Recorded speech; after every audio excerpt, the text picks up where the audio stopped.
First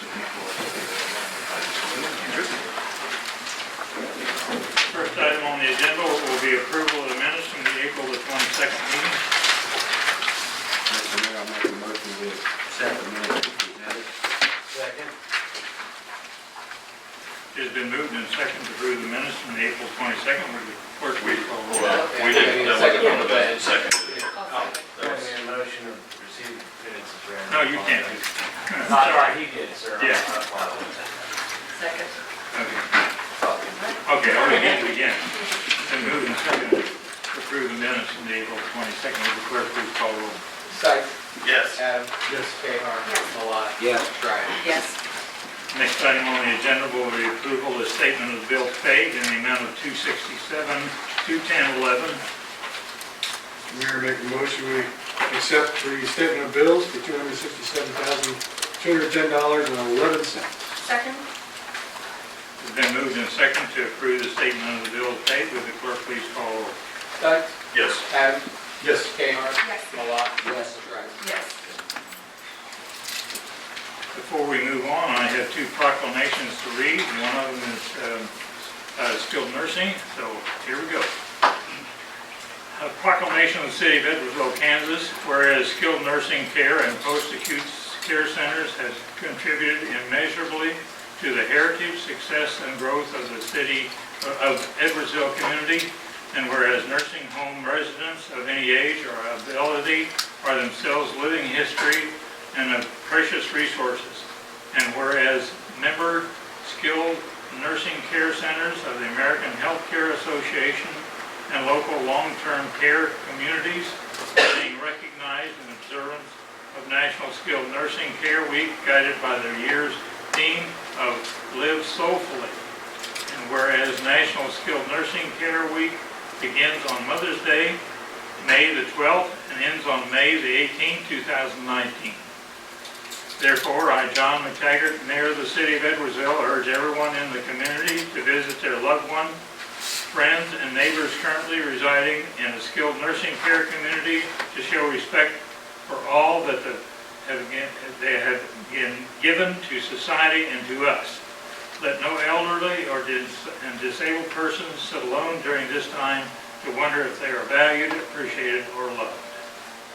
Mayor, before we move on, I know we have some people, you all want to make a quick comment or anything, since I know we have a number of people from our local nursing care that mean to put you on the spot, but give you an opportunity maybe to say a couple of words about your facility. My name is Karen Christie. I'm an administrator at Colorado River Care and Rehab. I have Deborah Howell. She's administrator at Parkway Care and Rehab. And we're sister facilities. With us today is our Colorado River Resident Council President, Mark Taylor. And Parkway's Assistant Council President, Roxanne Parker.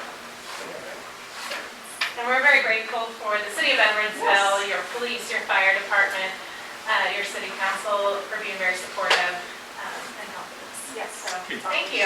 Thank you very much. I appreciate you showing it. Thank you. Thank you. The next proclamation would be Public Works. Proclamation of the City of Edwardsville, Kansas, whereas Public Works professionals focus on infrastructure, facilities, and services that are of high importance to communities and to public health, quality of life, and well-being. And whereas these infrastructure services could not be provided without the efforts of Public Works professionals and administrators who are responsible for improving, maintaining, and protecting our rights-of-way, public buildings and facilities, transportation infrastructure, and public utilities. And whereas it is in the public interest of the citizens and leaders of the United States to gain knowledge and to maintain an interest in the importance of public works in the communities. And whereas the American Public Works Association has celebrated the annual National Public Works Week since 1960. Therefore, I, John McTaggart, Mayor of the City of Edwardsville, do hereby proclaim May 19th to the 25th, 2019 as Public Works Week in the City of Edwardsville. Thank you. Got anything you want to say there, Tam? No, I don't. Thank you very much for the proclamation. They do a great job. Do an They excellent put a job. lot of hours in. Okay, moving on, the next item on the agenda will be requests or comments from the public. If there being none, we'll move on to the next item. No. We didn't. Yeah. Okay. Come up to this podium and state your name and address, and you have 3 minutes. I live at 212 South 6th Street, and I've lived on 6th Street for 37 years. And I work at Burkle and Company, and I spent $1,000 on my yard last year with True Green. And through True Green, they made my driveway grow up like a lawn, you know what I mean? Wasn't really something I was looking forward to, but my wife died 4 years ago with cancer. June 2nd, it will be 4 years. And she worked at the Agricultural Hall of Fame, and every day she'd come home, she smelled like chemicals from spraying. I said, man, you're gonna die, something's gonna get you, you know what I mean? And so I wasn't real fond about spraying the gravel in the driveway all the time with chemicals.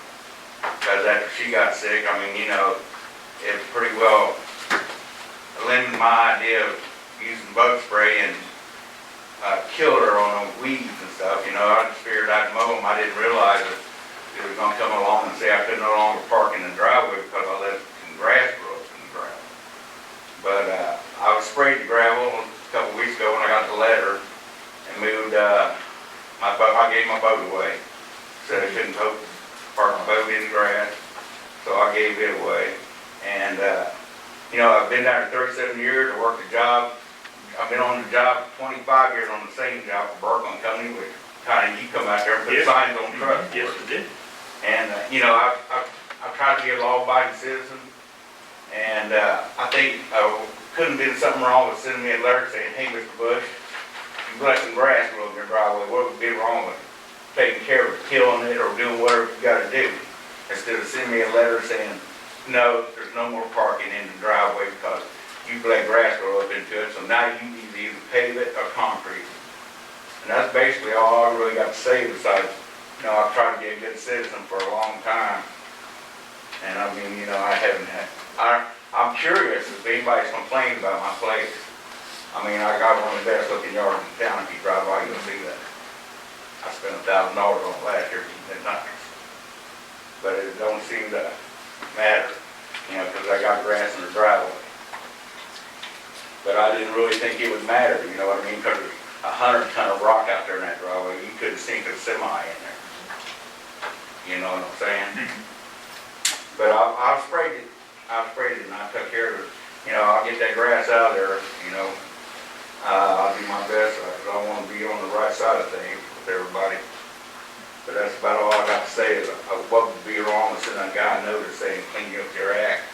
When every other, I can drive you around town within 5 minutes and show you 20 lawns that look like hell and the grass is this deep.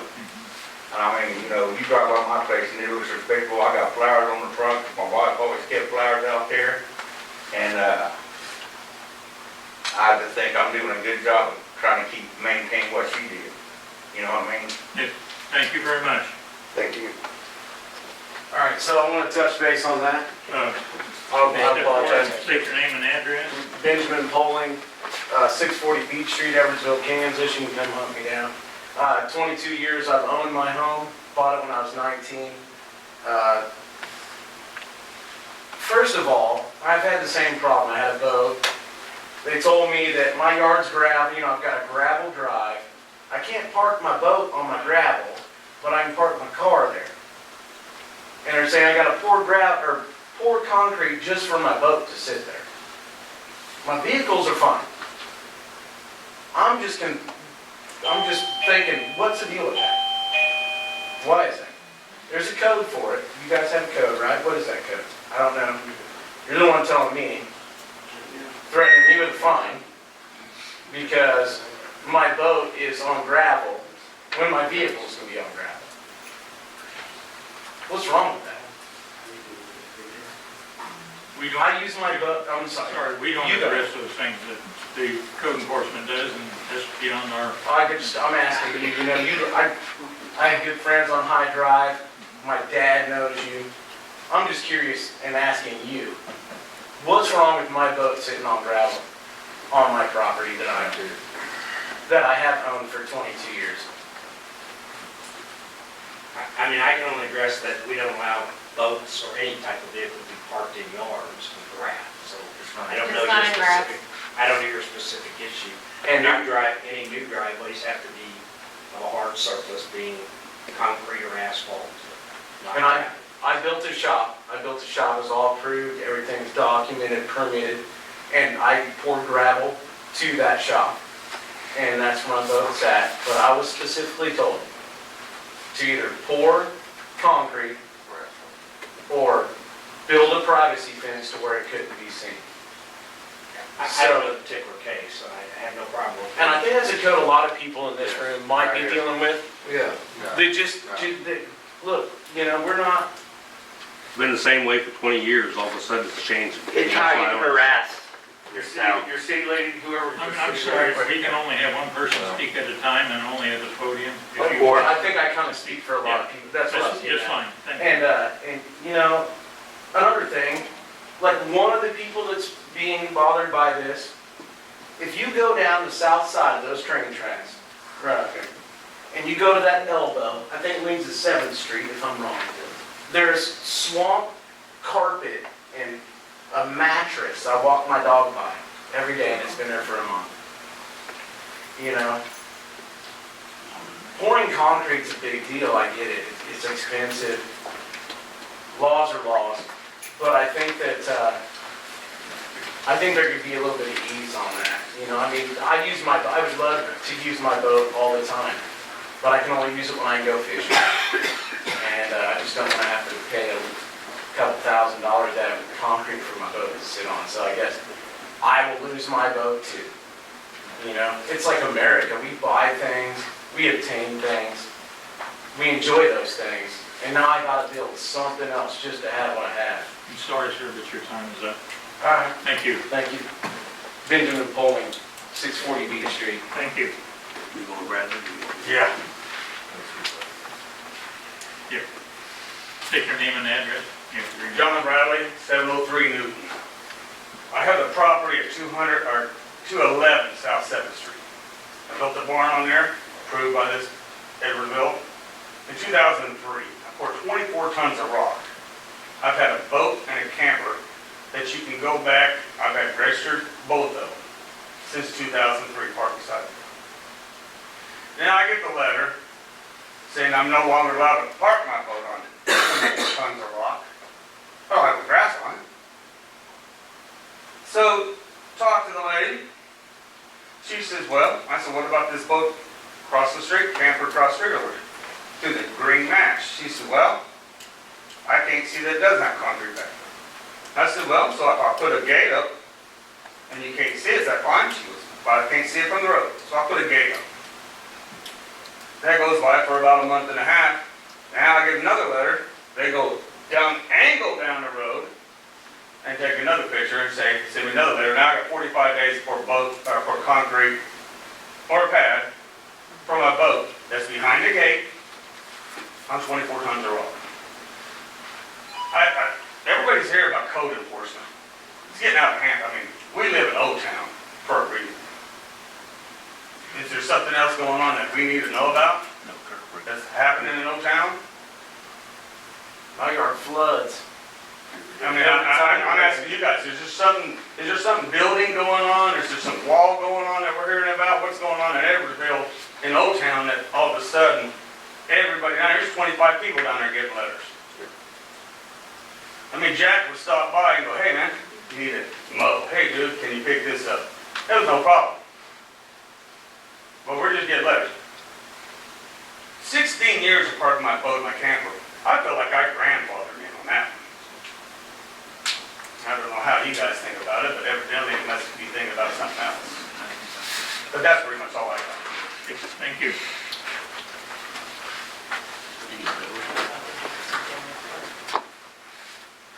My name's Jeremy Ring, I live at 700 Newton. The house has been my family since 1952. I've lived there for 37 years. In the last 5 years, when it all started, as far as getting codes letters, I've now sold an RV, a 1970 Nova, and my camper. Because at one time or another, you guys will say the gravel that has been, I've been re-graveling that gravel since my dad, or with my dad since I was a kid. And all of a sudden now, the same driveway that's been there since 1952, I know for a fact, I can't park on no more. I went through and hauled in 13 ton of gravel, redid the driveway, they said it was okay. I went by another campground where I got rid of my first RV. You guys gave me a letter 2 months later. I sold my second RV just so I could come down here and have this speed. I mean, the whole town is having to sell their possessions, like you said, we work hard to buy what we have. We pay our tax, we pay our insurance, our taxes. What else do we have to do to keep our belongings in our yards that we pay our hard-earned money for? I mean, I'm tired of selling possessions. This one time, I'm ready to sell a house. I mean, you guys are running the city into the ground. You say you're doing it all for the better of the city, but you're running off good citizens. And we just had a neighbor 2 months ago that lived there for the last 8 years, sold his house, because of dealing with you guys. The number one and only reason he sold his house, he was tired of dealing with codes. I mean, he's raising a family here, he pays a lot of taxes here. I mean, that's just one good citizen I can tell you about you all because of codes. Take it as you will, but I mean, it's getting out of control. Like I said, for something that's been going on at my house for 52 years, the driveway, like I said, or since 1952, I should say, much longer than 52 years. Now all of a sudden none of it's allowed. And you guys can't figure out what's allowed and what's not allowed. You tell us one thing, 1 month, and we'll fix it, or not even have to fix it, just have a conversation, and then 3 or 4 months, 6 months later, we get a letter for the same thing. I mean, something's got to give. Thank you. Thank you. Jason Felix, 704 Newton Street. Lived here 3 years. I wanted to move to Edwardsville. I've lived in Edwardsville before, but I've rented. My problem is, I'm tired of getting harassed by the police. They ain't got nothing better to do than just sit around, harass people. It's just ridiculous. It's all about money. I think, this town went down before being corrupted. There's the same state right now where there ever was before. Corrupted. That's what you need to look into. Tiny, you know me. I'm a good guy, good citizen. I keep my yard clean. I've had that inspector come around many times. Over chickens that I've had approval for, over the littlest crud, you can't do anything right in this little town. I'm driving to work this morning. I see a cop sitting down below in the corner where you go up Woodland Road. I think he pulled behind me. I'm like crazy thinking behind me they ain't gonna pull me over for something. It's just because, I pay you guys more money in tickets and everything else than I pay my electric or gas bill. It's always something. And everybody I hear about, my friends from Peterbilt, anybody that lives anywhere, Edwardsville will pull you for anything. They like the money, and that's what this town's all about, is money. You can pay your way out of anything in this town as long as you pay money. It's got to come down to a stop where the money stops and everything. The roads are crappy around here. Nothing gets done. You guys make all this money. You see the police station looking good.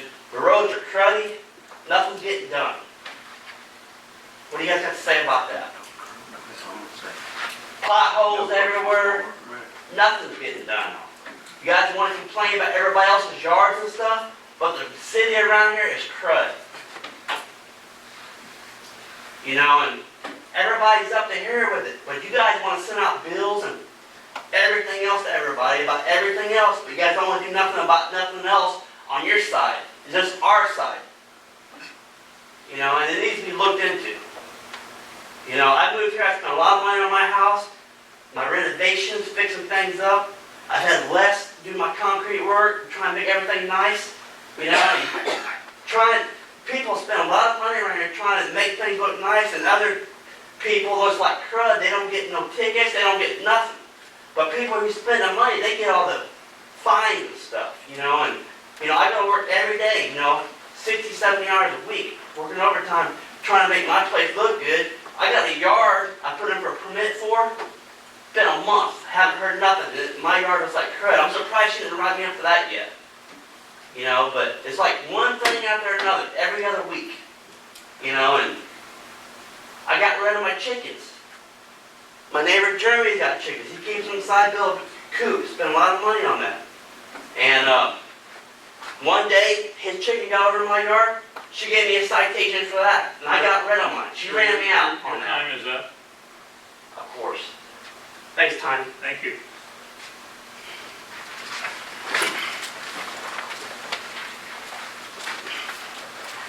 Clarence Forshee. I lived at 511 Newton Street. I've been there 20 years. Bought the house for $29,500, just appraised for $143,900 last spring. And the reason I'm here, it's a combination of what everybody's brought up. I, in particular, had relatives over for a holiday. We had one more car than we had driveway. It was parked in front of the house. So was my son. He broke his key off in the ignition.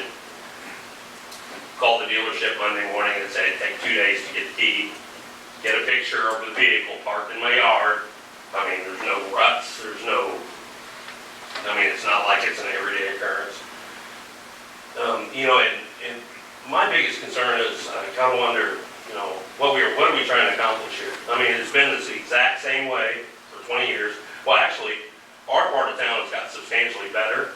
I mean, when I moved in, we used to have a grocery store, we used to have a pharmacy, we used to have, gotta go to Dollar General to buy a gallon of milk now.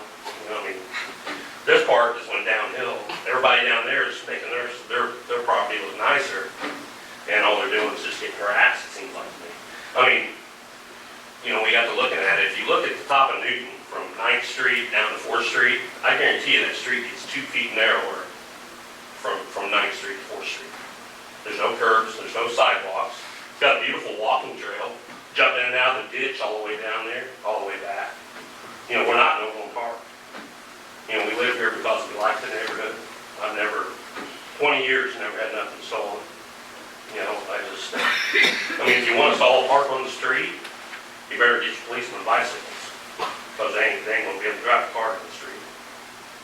I just don't understand why they can't, redirect the energy towards, 2-foot tall grass and cannon holes in the roof and, just rental property and property people that don't take care of, rather than harassing the people that take pride in what they own. So, that's all I can say. Thank you. My name is Les Keeler, I live at 700 Beach, kind of out the boat sitting in the gravel. Was it 3 years ago, the gentleman was here for your city code guy? He came up there and he told me AB3 approved surface was fine, so I put AB3 up there, put the boat on. And then I drive down to your guys' city park down here, and you guys got city trailers sitting in gravel, but I can't have one in my driveway. Is it fair for you and not for me? For all of us? You want me to go spend $1,000 in my driveway so my boat can sit on it, but my yard and my neighbor's yard floods every time it rains. But the city has trailers on gravel. I don't see where it's fair for the city to park their stuff on gravel, but I can't. That's all I got to say on that. Thank you.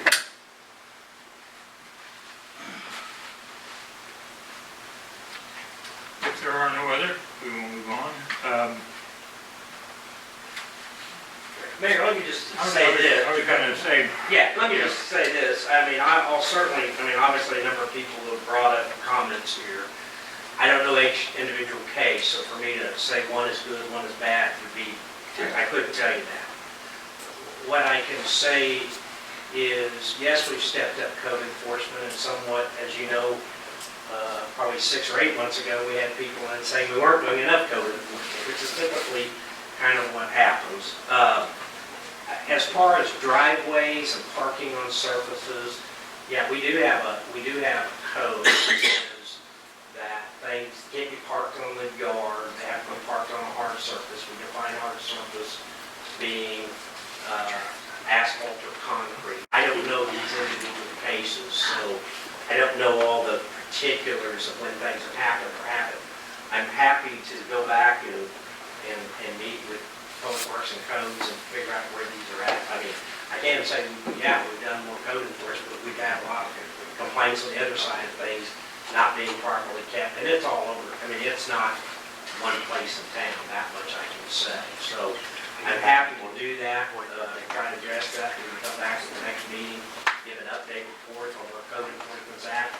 We've got these addresses where we have to. I'm just not in a position tonight, I can say, this case, this case, this case. I don't really know the particulars. So I'm not happy. Can I just, no, I'm sorry, the public comment section is closed. I suggest that the city manager, you could hold the city manager. We're happy. He's the one that can answer all your We're questions. talking about it right now. We can't have a No. conversation? No, we can't. No, just, I'm happy if we need to have a meeting here, we can do that too. We've got everybody's comments and addresses to get into. I know of at least 5 people that couldn't get here because of work. That's fine. Please, no more comments from the board. I'm happy, like I say, to get together. It's, for me to try to address it, would be speculation. but do you know the code? You know the code that states all that? I'm sorry. When was that Sir. implemented? Sir? No comment. Don't interrupt the meeting, okay? Yeah, I'd be happy to get it and do that, right? I mean, code's been around for No matter a what you long, do. long time. Yeah. Let me get it together. I'm happy to meet with you all, have it addressed. I just think it'd be more productive if we can do that. One place, get everybody together, go through the issues. I'm happy to do that. and we'll- How will we be notified of this meeting? I'll catch you guys, if you guys are gonna leave now, I'll catch you guys out there, I'll get your phone We have your number. names and I got your addresses. address, and I'll get your phone number. That's what I was getting ready to ask for a phone number. Yeah, we do. Thank you very much. Thank you. Make productive use of our. Thanks for listening for us. Thank you. Thank you. Yeah, let's go, bud. Is the meeting adjourned? Yes, it is for us, buddy. They don't hear anything we got to say.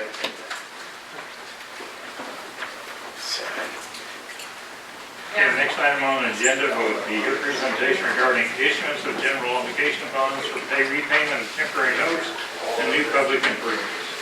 Mayor, as you know, I guess it was probably in April, we came, or about February actually, we came forward the body, kind of gave you an update on our current bond situation, what was saying, kind of the history of them, and talked about coming back for 2019, coming back and talking about a 2019 bond issue. So tonight, what I want to do is kind of give you a summary of that. Did everybody get did you all get just follow on? Okay, I wasn't sure if it got passed out.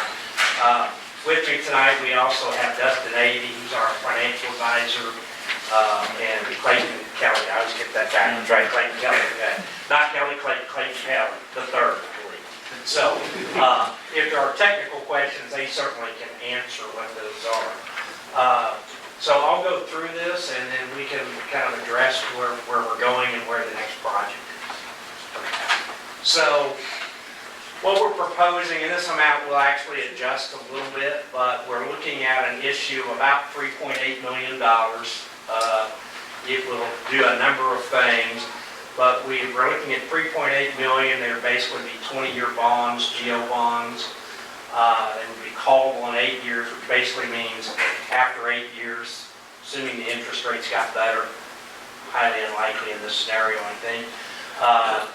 You can call those bonds, or if you have cash and you want to pay them off and refinance them. So that's what that means.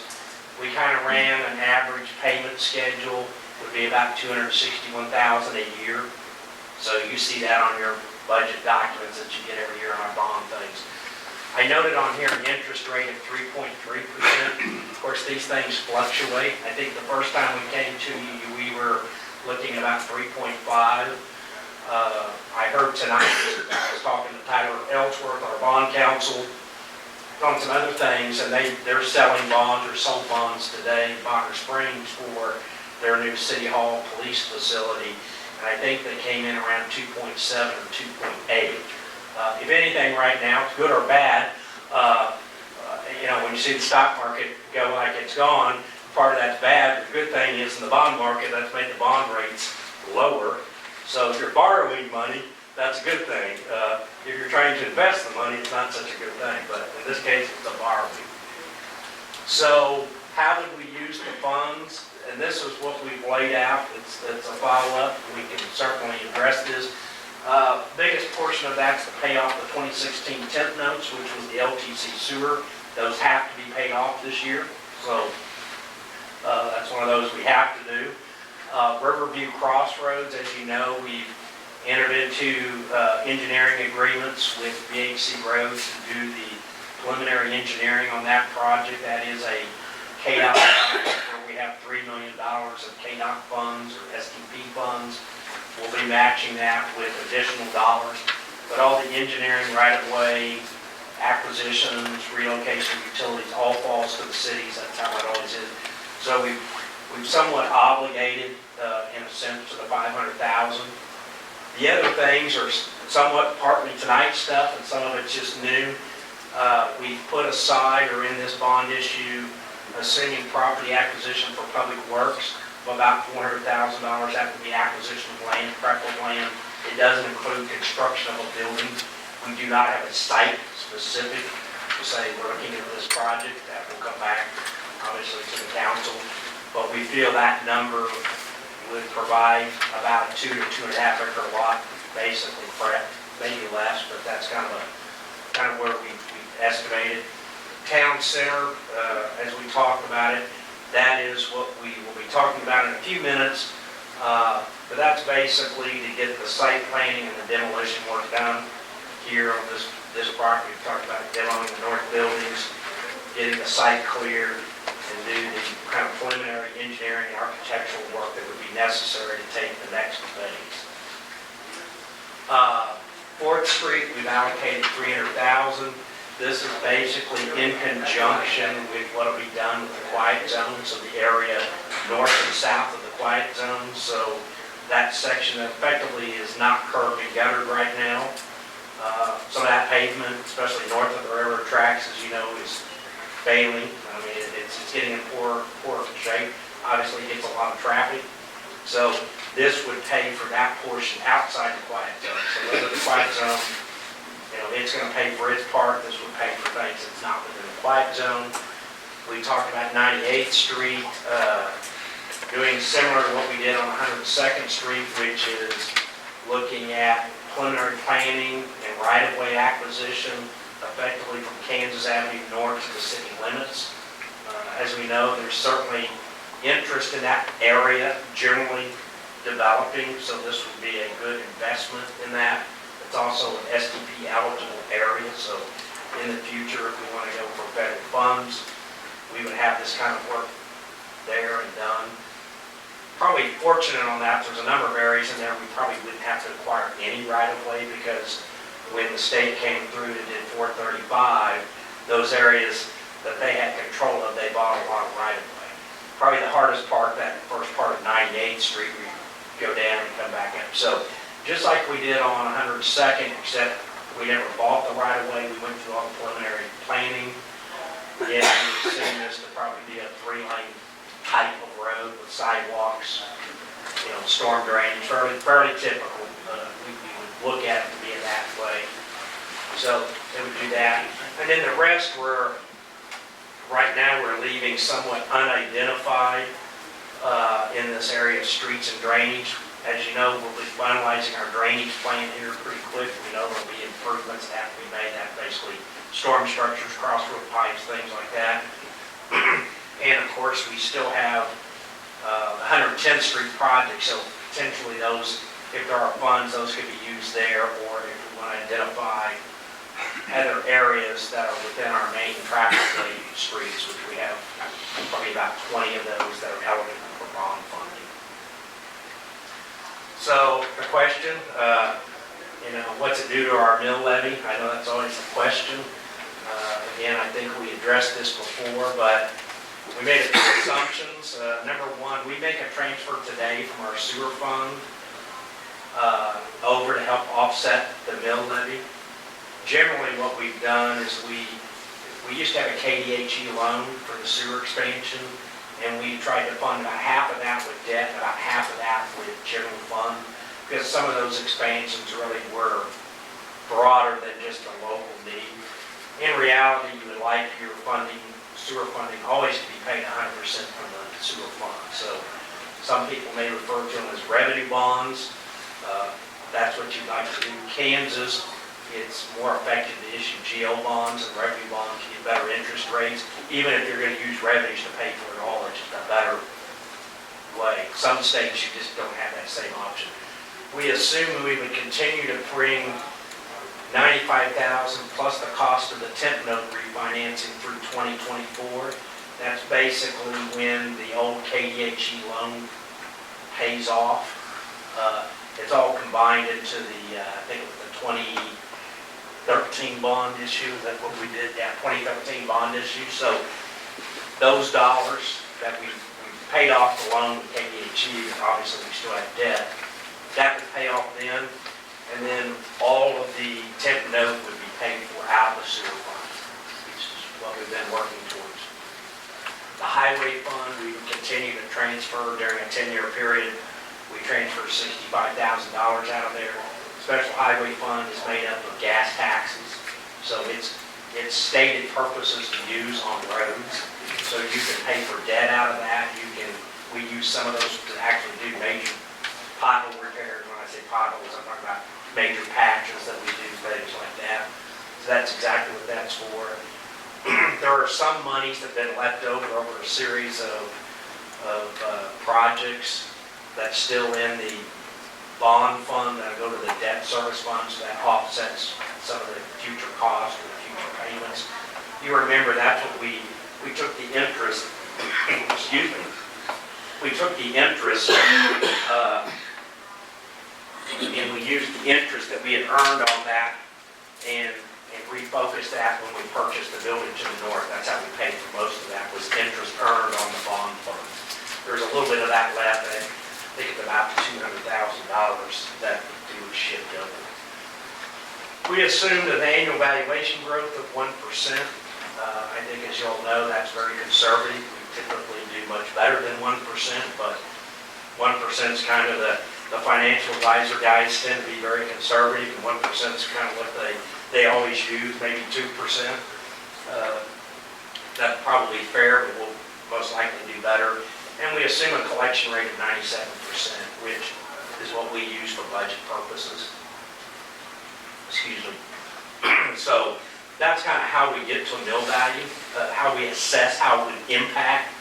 The assumption is all these things would be in place, and then how would that impact the mill levy? Well, as you might expect, there could be a bump in 2020 because your new debt's coming on board.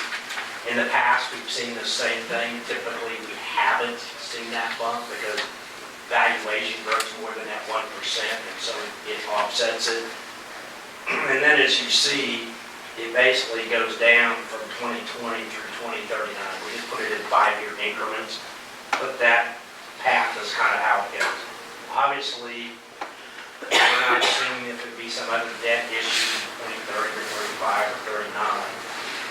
But this debt here costs around $2 million, if you want to know. So even if you added another $3 million, $4 million, under the same circumstances, your mill levy is still significantly less than what it is today. So our debt service rate is just under 11. I think it's 10.8 mills. So even with the new debt, we could reduce the mill levy and or use some of that mill levy on the general fund side without changing our mill levy overall or potentially reducing. So from that standpoint, it's very positive. So how would this go? At your next council meeting, which is on the 28th, I'll remind you it's the day after the holiday, or the holiday falls on Monday. So by ordinance, you get to have the holiday off, but you have to come the next day and get to work, like all of us. So at that point, you would hear from our financial advisors. They would give you a complete breakdown of the financial analysis. You would adopt a series of resolutions authorizing specific projects. The project for a road is a different resolution than for a sewer project or some other project. And once you do that, you also do the resolution authorizing the issue. So you're basically saying to the team, you can go out and go through the process of issuing bonds. So there's a whole bunch of stuff between May 28th and the next thing. We got to go out and get our bond rating, which I don't see any reason our bond rating would take any significant adjustment. We're at a AA minus. We have strong financials. They continue to be good. You never know never because the outside market can impact you, but we've done well. So on June 24th, which is a Monday, about 30 days later, the bonds sell at 11 o'clock. So typically the bond council and me and financial advisors will sit in a room and they have a computer and everybody bids these things online and then you get all those bids. They evaluate it and says which one is the best debt interest cost to us.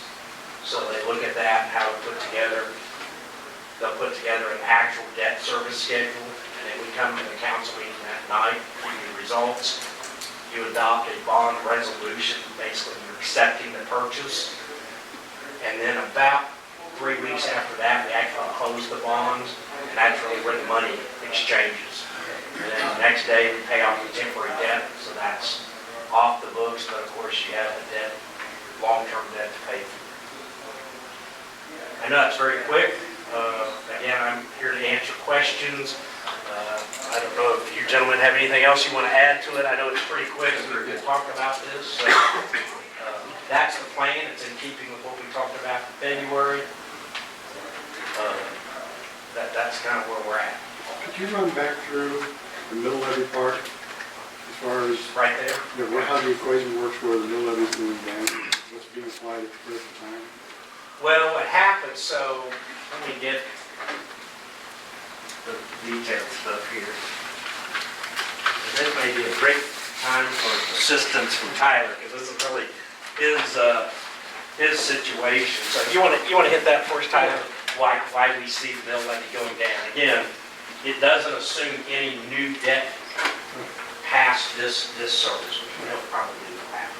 So ideally, go back to the assumptions page, I think that the key component of all this is that we're really trying to develop a financial plan around what your long-term CIP plan looks like. And at this point, it's these projects, but in 2 or 3 or 4 years, there may be other city projects that maybe we want to consider at that point as well. And so keep in mind that we have new bonds coming on, but at the same time, we're also paying off our old bonds as well.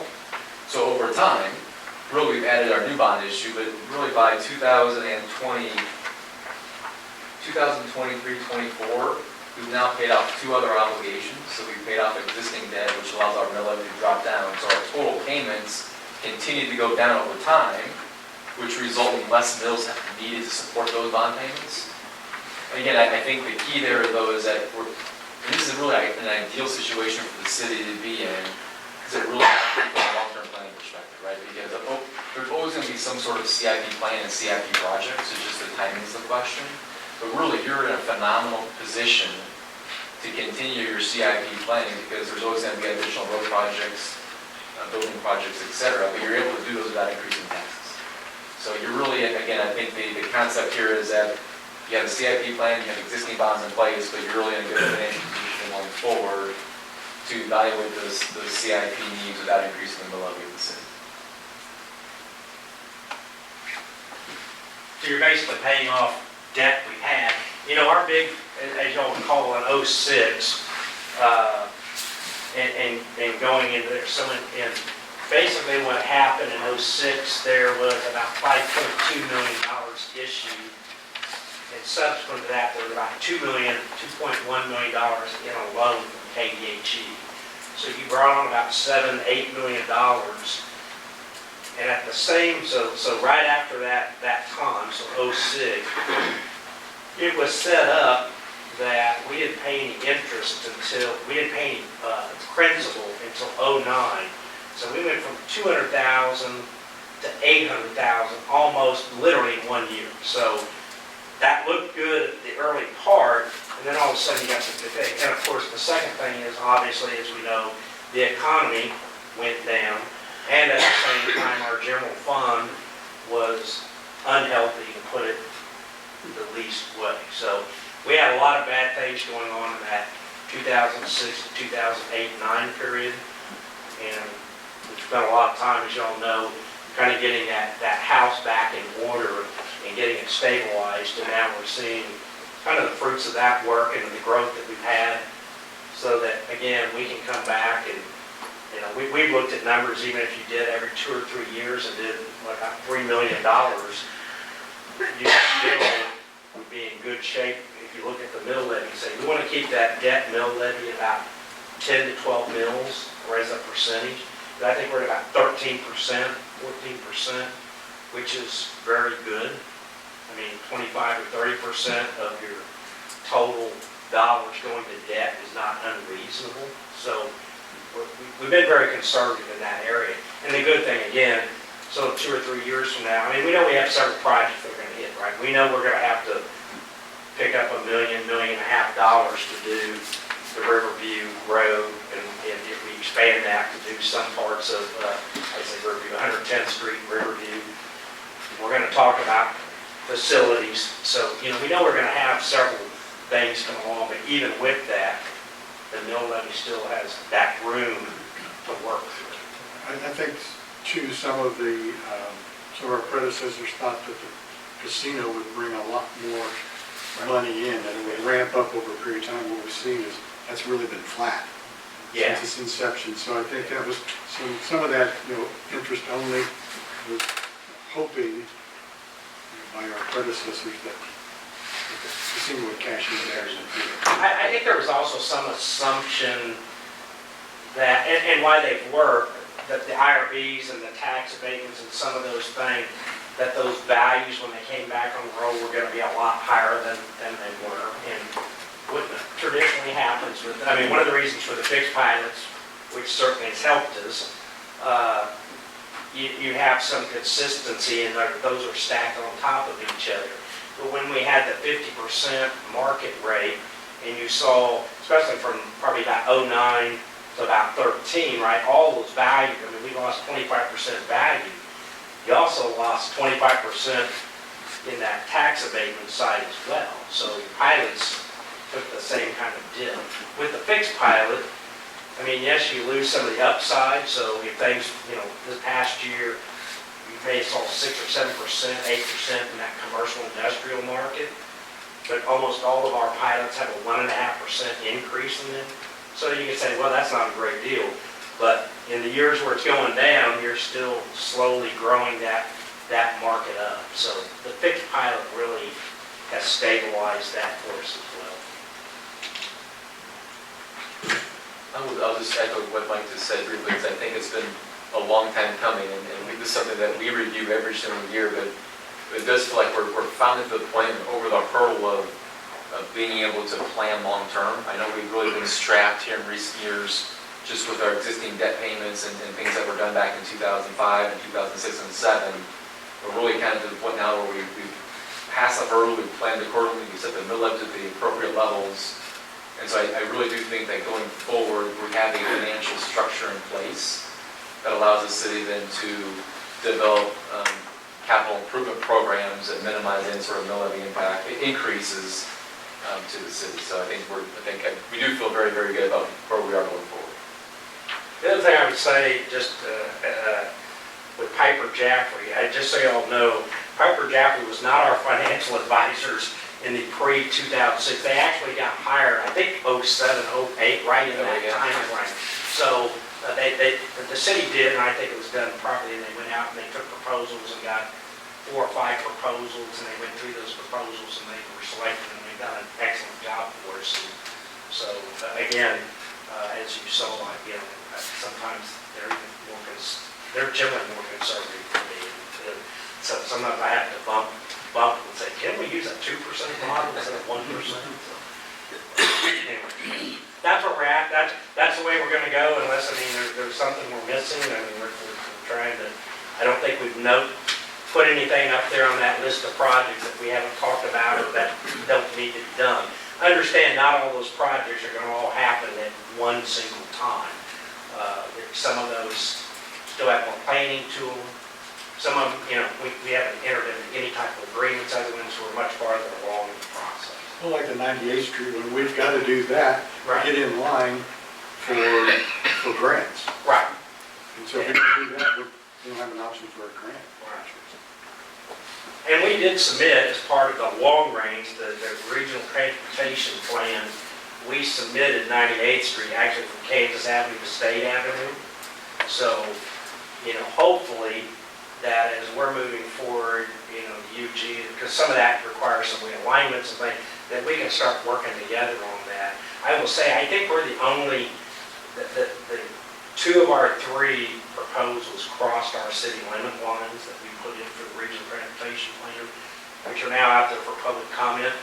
I think we had the only out of all the projects submitted, there was only one project in Wyandotte County that actually, or actually two projects in all of Wyandotte County that went beyond city limit boundaries. So I think, you know, we're looking at these things both from a local but also a regional standpoint, right? I mean, we can connect people from Kansas Avenue to State Avenue and build another corridor.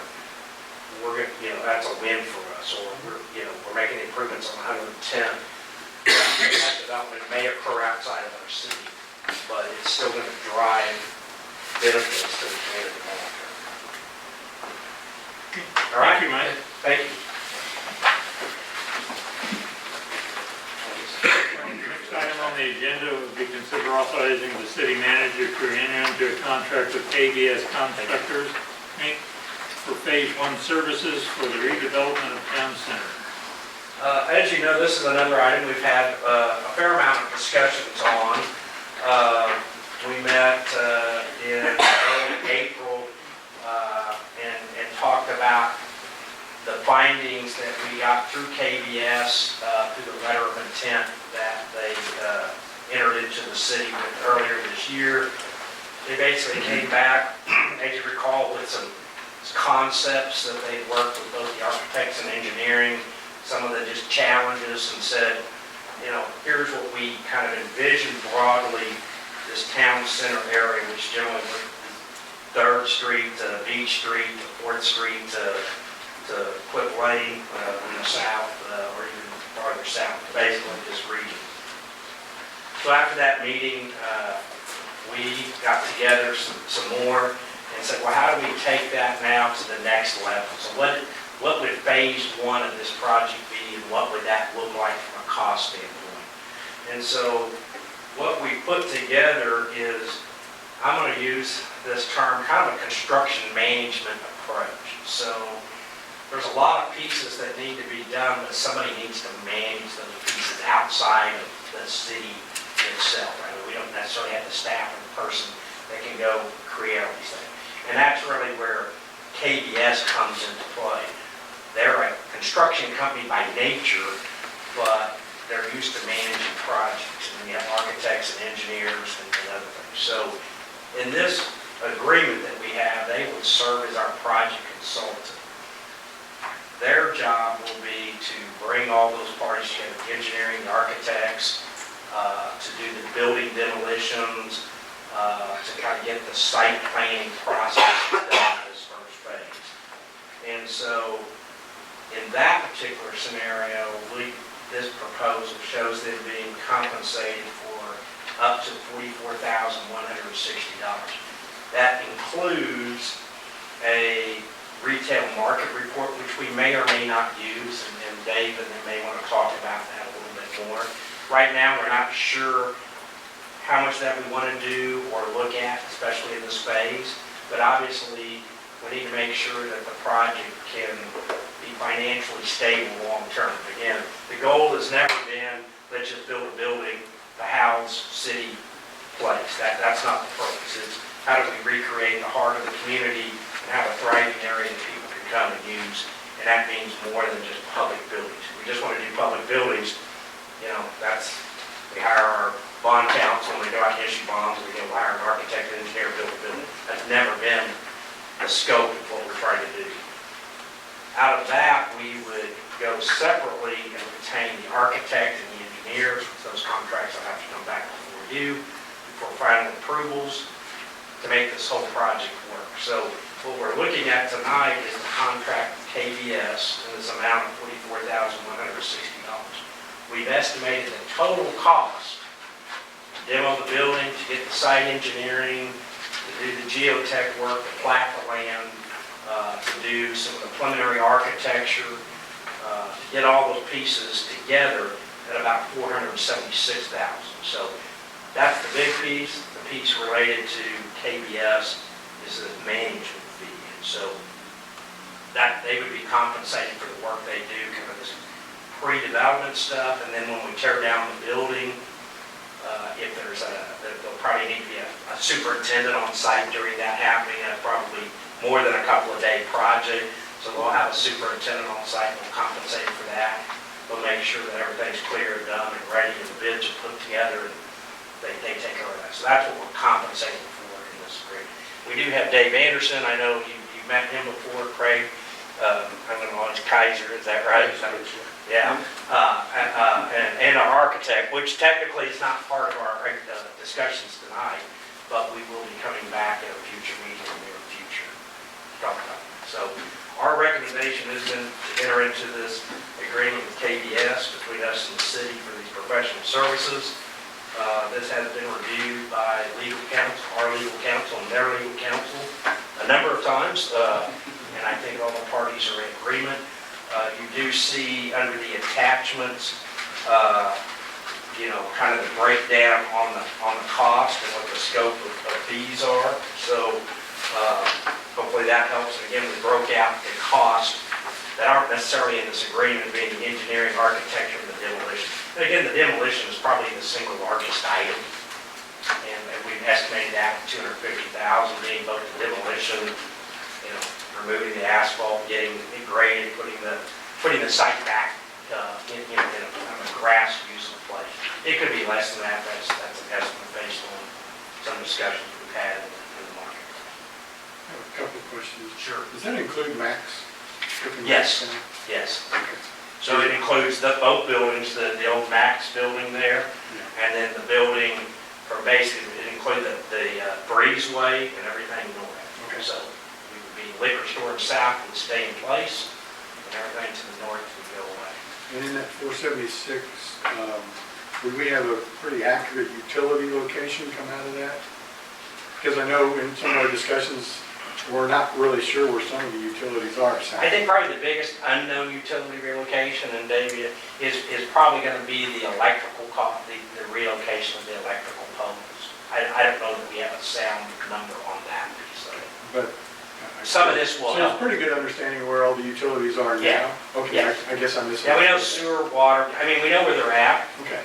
From a location standpoint, we know what we would have to move to get them out of the way. Part of the planning would help identify future easements, in the process. Most of it's going to be contained on city land existing. Is there an option here where we can look at it, like for instance a sewer? Right. We scope it out and realize it's trash. Yeah. We need to go in and completely replace it. Is that going to be part of the assessment? Yes. We're going to attempt, No, please. We're going to attempt in this, along with Kyle's firm, the architect's firm, to come back with a lot more information so that, there was sort of a number that was out there. This would give us some definition where we could say, the sewer from here to here is bad news. It'll have to be 8-inch and approximately this per foot to replace this particular section. So it'll be a lot more detailed. Okay, these costs don't include the actual relocation construction. Right, no, I understand. Just getting a real clear picture on what we're dealing with. But at the end of this phase, between architect and engineering, we should have good preliminary cost for the utility pieces and for a building. Again, we're making an assumption that the public building would probably potentially might be built as a single shell, but it's probably going to be phased in how it's occupied with, again, fire being, everything kind of revolves around the fire in this case, right? So we can't do some of the things we've talked about the existing fire station, we're using it, or anything of that nature, as long as we have fire station people there. So we got it. They're kind of really the piece that has to hit first to do anything else. Yeah, I think we as a body are pretty surprise adverse. Yeah. We really like to know what we're getting into. Sure. Before we go into any contracts to construct something, we're not there yet. You've seen numbers, we've thrown around numbers of what total project could be, but to come to you and say, let's go issue $3.1 million of bonds to build X, Y, and Z, we're not there. Definitely not there. I may be the only one wondering this, but what's the difference between an hourly rate supervisor and a premium one? Overtime. The second one is just overtime. Yeah, I had to ask that too, yeah. With the sewer comment that you made, if you find that the sewer is not bad, they start destructing and taking everything out, is it gonna cut the city off from, like, is it gonna disturb the operation of the city hall, like, in moving utilities and all that, is everything still gonna be wired up? Yeah, I think when that goes, we've got part of this is to develop a scope of work for that, but all those utilities would be capped and not cut. And if we found a utility in the survey over there that needed to be kind of relocated, then we'd have to. Well, the question. We will have to relocate, so we know right now the sewer comes in roughly 3rd Street in Beach, and it comes down about the middle of this overall property, and then it turns from 3rd Street and goes to that side of the Well, what I building. was thinking was. And then it turns and it goes over to the There's fire been issues station. with the sewers on this part of the building anyway. Yeah. in the past, and I just wanted to make sure when bulldozers started working over there. Yeah. They weren't gonna knock this one out. No, They're gonna have we're not taking that out, parking yeah. lot. We're gonna get in there to. Well, that was just a Yeah. question. Make sure that, I know that you've covered all your Part of the bases. planning that has to be done before you tear the thing down, but make sure that. The buildings that are up there, right, they're connected to the sewer.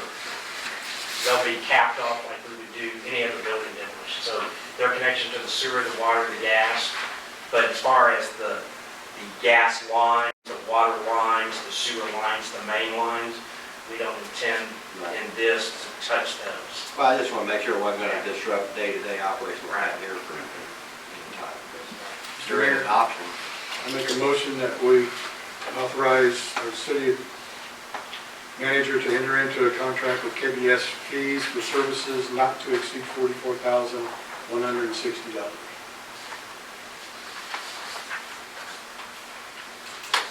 Second?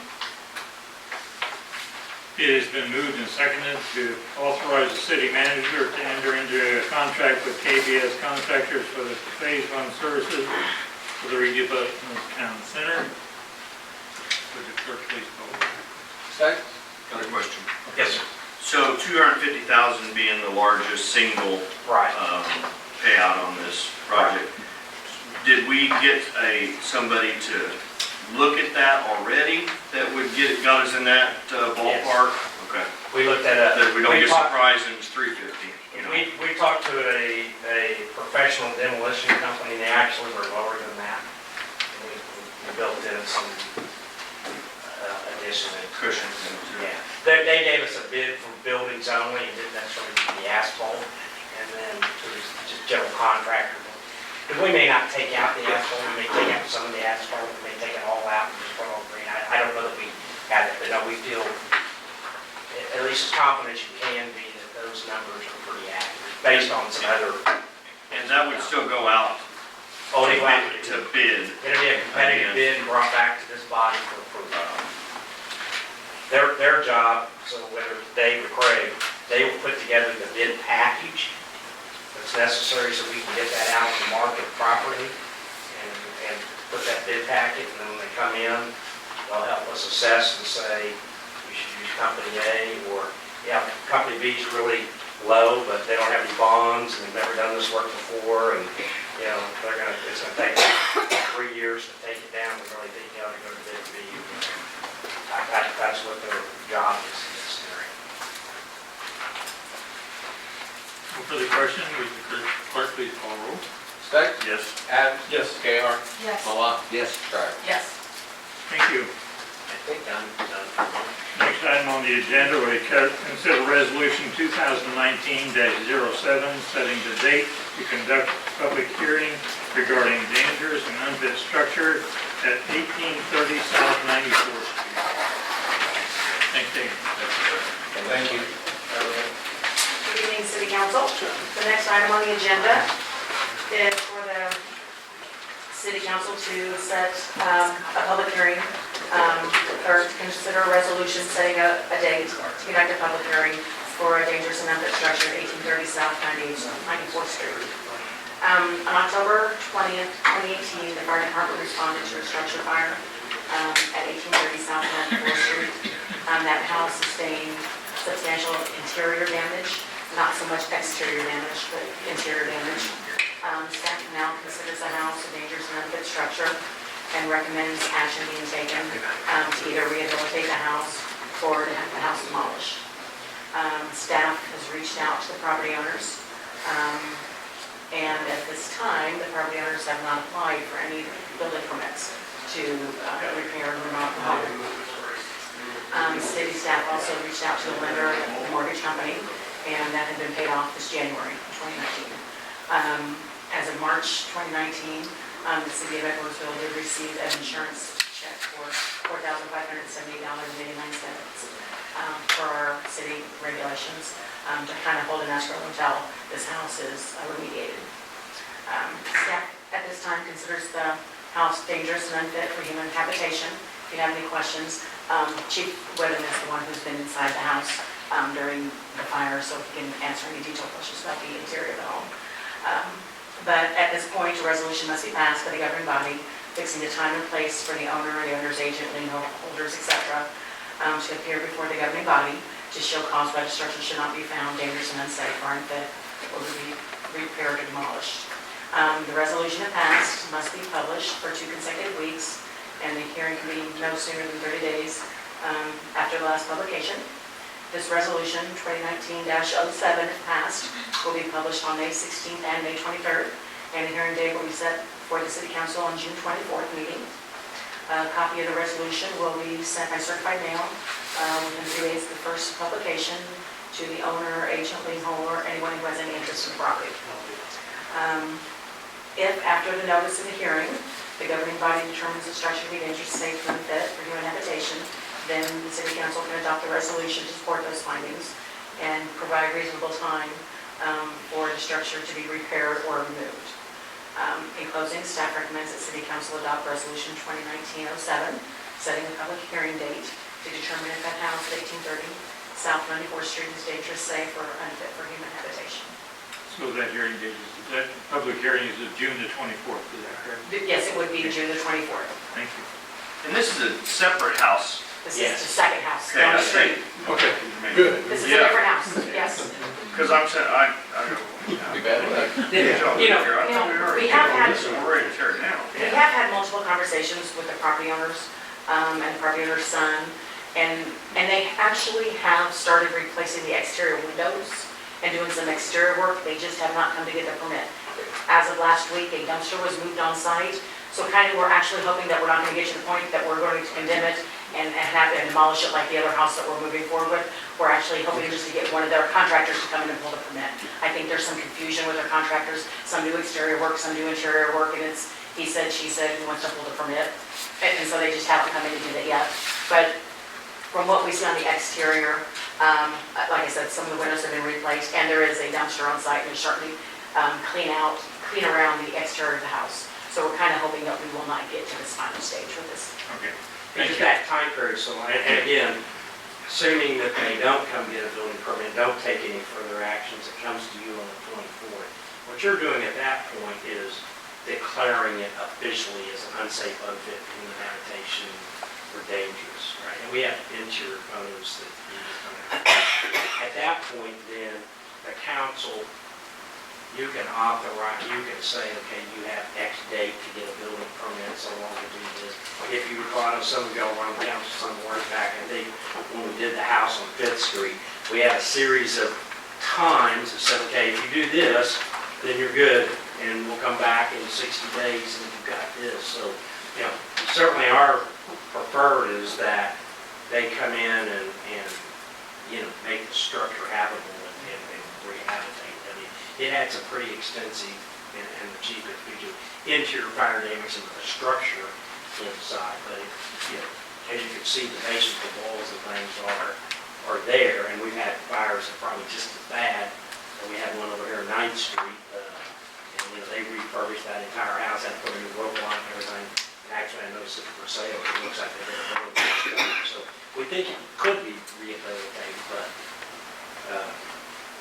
that's where we're at. Make a motion to adopt resolution 2019-07, setting the date to conduct a public hearing regarding dangerous and unfit structure at 1830 South 94th. Second.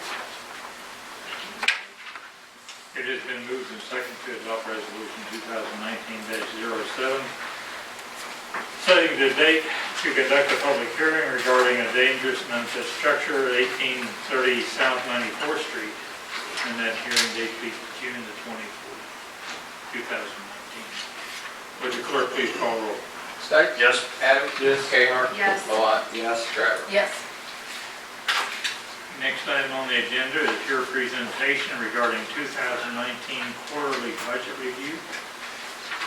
As Zach's coming up, this is one of the things that quite honestly, I've been hoping we've been able to do for a while. So I appreciate Zach doing this, but it's to try, sometimes we get just the monthly reports with a bunch of numbers, but really as part of kind of the whole budget process and transparency is to try to do these quarterly updates so you kind of see where we're at compared to the prior year and some of those things. So I appreciate the work Zach did, please. Yeah, to Mike's point, a lot of the information that when we get to the expenditure portion of 2019, a lot of that information was included in the last meeting of last month, so the April 22nd meeting. The statement of bills paid had a lot of that information in there, but this is going to provide a little bit more context to those numbers and kind of compare it to previous years. So to set the stage on this, what I wanted to do was start and give a little bit of information on the 2018, when we set the budget, when we have the estimates in the middle of the year, and then right around now when we have a better idea what the actual numbers look like. And this is going to be more pertinent probably as we get more towards and closer to budget planning for 2020, but it does set the stage as far as how well city staff projections were for the budget, informing the 2018 budget, and that sets us up for 2019. There's a lot of information on this page. Probably the easiest thing to focus on is this last column right here. So this is the major revenue sources for the general fund in 2018. This last column right here is the difference between what we adopted and what ended up being it's unaudited. Our audit just wrapped up, and there might be a little bit of fluctuations in a couple of these funds, but by and large, these are the numbers that our auditors took a look at.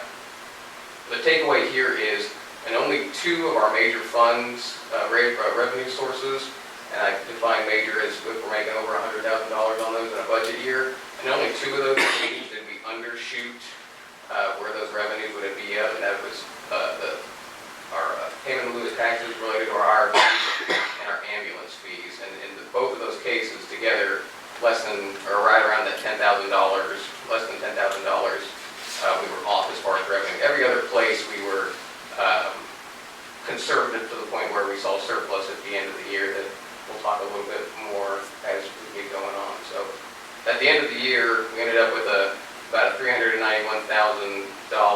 almost $400,000 surplus in general fund revenue from what we had originally anticipated when we passed the budget. I just note on that too, remember, we're adopting budgets in August from information that we basically have in May, June of that year. So, your 18 months difference is really not just a 12-month period. So.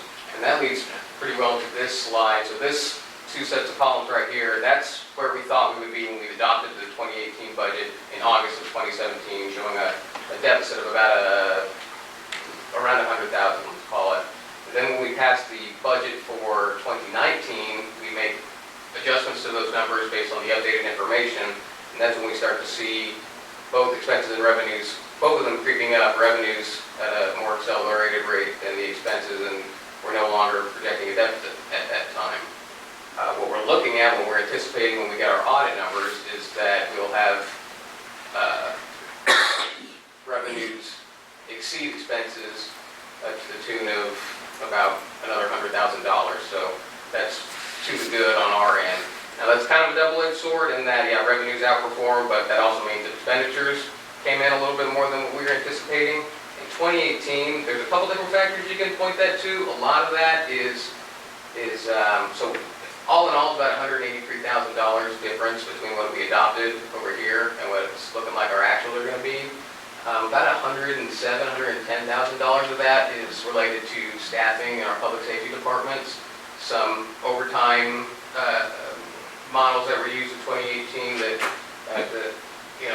just throughout the year, you're constantly evaluating and they're staffing as well as they can. A couple of other items that sprung up in the general fund admin department specifically, we're about 8% over budget.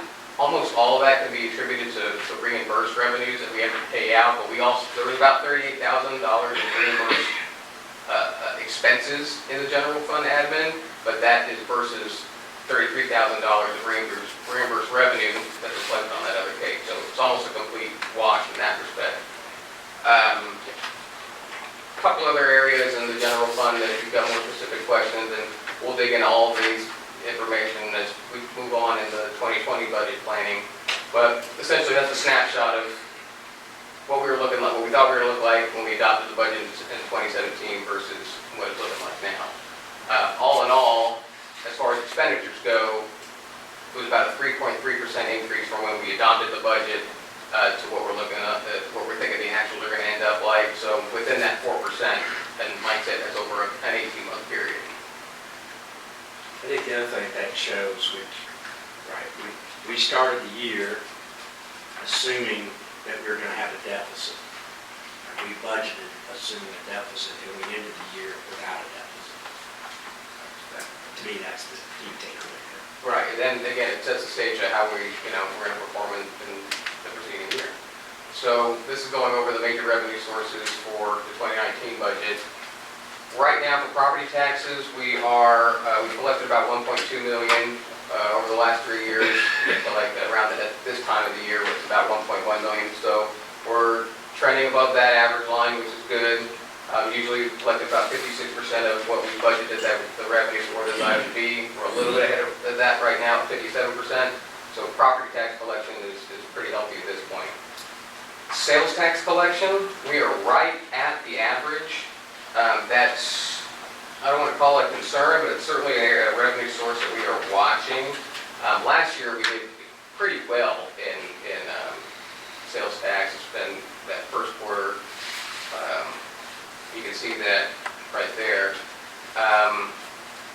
So I don't want to say it's cause for alarm, but certainly the way that the trend lines were indicating towards the end of the last year, when we were looking at these revenue sources, we thought we might be a little bit ahead of where we're at now. City sales tax and county use tax specifically are performing weaker than what we had anticipated. I think a couple items, the dealership going out of business, we're kind of starting to see the rollover effects of that. So as the year progresses, these are the areas that we're going to be looking at, make sure that trend line is catching up to where we anticipated it being when we adopted the budget last year. Would you say that Homestead Motors was the single largest contributing factor to that going down, or is there another one that you could? That certainly is probably one. Another thing that happens, and it's kind of an oddity. Some years it's kind of odd. So in our industrial park, we'll end up with one of our industrial customers with be one of our largest sales tax. They don't sell anything with taxable sales. Typically what it comes to is when they buy new trucks, trailers. Right. So they buy it through a holding company and then it comes up here, and so it generates this sales tax thing. The other thing I'm going to talk about a little bit on the utility side, with the merger of Evergy, or with the new Evergy, the merger of two companies, one of the things that they did, and there's broad spread concern about this, is so everybody got this, they said the rates were basically too high, and they lowered, they overall lowered the rates, and they gave everybody a rebate of, I think they said on average $100 or $125. One of the things the utility companies did is they basically said, well, all the franchise fees that we had collected on that, we're going to now deduct that out of what goes to the cities. And along with that, all the sales taxes associated with all that utility went away at the same time. So there's this one-time hit, and then there'll be somewhat of a longer-term area. The one-time hit, I will tell you, I wouldn't say it's litigation, but there's quite a bit of concern of whether that should have been done that way, because the franchise fees are based on gross revenues. Just because you later have a rate reduction should they have gone back? In fact, we went back and said, okay, we're gonna take this money back, so it's more complicated than that, but it definitely impacted both franchise fees, and I think some of that carries over to sales tax. This slide right here is kind of illustrates what the city manager is referring to. So that, where it looks like in 2019, where we're way below the average, it's about $10,000. In January, the payment that we get from our franchise agreement with Westgar was about $11,000 less than it was this time last year. So that's that one-time hit that the city manager is talking about, but with that being the new reality, we're gonna have to kind of change the goalpost on that as we move forward. And the only other thing different in 2019 franchise taxes, we will have that MCI Metro and Verizon franchise agreement provided revenue as well. Gaming revenue is healthy. Gaming revenue outperformed our expectations in 2018, and at least in the first quarter, it's outperforming where we thought it would be. So I was actually kind of surprised that was turning out the way it is, about $3,000 more than what the average is, and about 1% higher than what we're usually at from 2016 to 2018. So gaming revenue is pretty solid. Court revenue is another one that performed exceptionally well last year. I think we undershot it by $100,000. There's no real reliable trend line when you're looking at court fees. It just kind of depends on a lot of different factors. So to determine, we kind of use a rolling average that we tweak a little bit as we get, into the year for our projected revenue for that line item. And it blew it out of the water last year by about $100,000. And this year, first quarter is performing well as well. So usually we're at 24% of collected revenues, and right now we're sitting at about 30% of what we get budgeted. Ambulance fees, that's one that we're going to be watching as well. That's one that we actually undershot at the end of 2018. The trend line seemed to be pointing that we think we were about $6,000 to $8,000 undershot. Calls are down. I mean, I'm sure the fire chief will tell you, as far as EMS calls, they are down. 2018 saw 11% reduction in overall calls and a 13%, and that translated into a 13% reduction in EMS revenue from the previous year. So there is that tangible relationship between calls and revenue.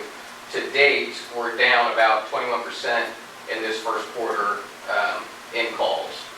266 in 2018 and 209 in 2019. How do we account for that? How do we account for such a dramatic drop? Eating healthier. I really don't, I don't know if there is. It's the trail. It's the trail. Part of it was that we counted to this, is we had several residents in the city who were frequent utilizers of our services, were underserved and undercared for, and the misappropriation of healthcare. They were not home health care nurses assigned to them, they were not caseworkers assigned to them.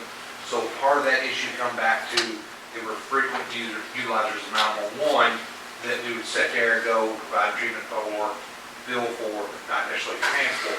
We moved 7 of those residents out of 2 facilities, or 2 home areas here in the city alone that comprised about 6% of the call volume. Also what occurred last year is you had nursing homes go into a receivership for the state. The previous staff was utilizing the ambulance service to take care of almost every little problem that they had. Since that has occurred, we've had new ownership come in. They are more streamlined with the Medicare and Medicaid laws and follow on the practicalities of, is there a medical necessity, and if not, they're utilizing more of their transport vans.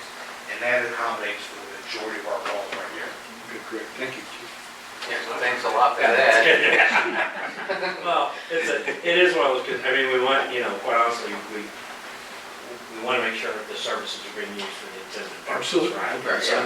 But it has the other side of it sometimes. But again, this is why we do this quarterly review, so we can keep an eye on it and have some context as we move on to filling out the budget for 2020.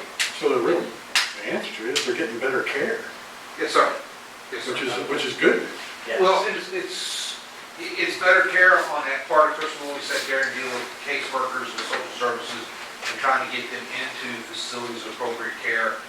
We had one patient who, was just continually using the system, and sometimes we'd have 3 calls a day to deal with them, and it took us almost 4 months to get them through the social services system and placed into an appropriate care facility. So it's gonna have its ebbs and tides. And Right. unfortunately, when you sit there and look at it, I sit there and thought, how are these numbers going?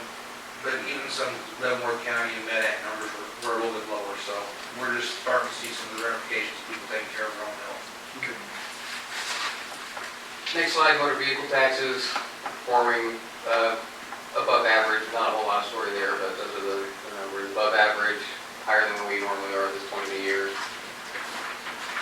This is kind of a snapshot of the general fund as a whole from 2016 through 2018, and then what we're looking at for 2019.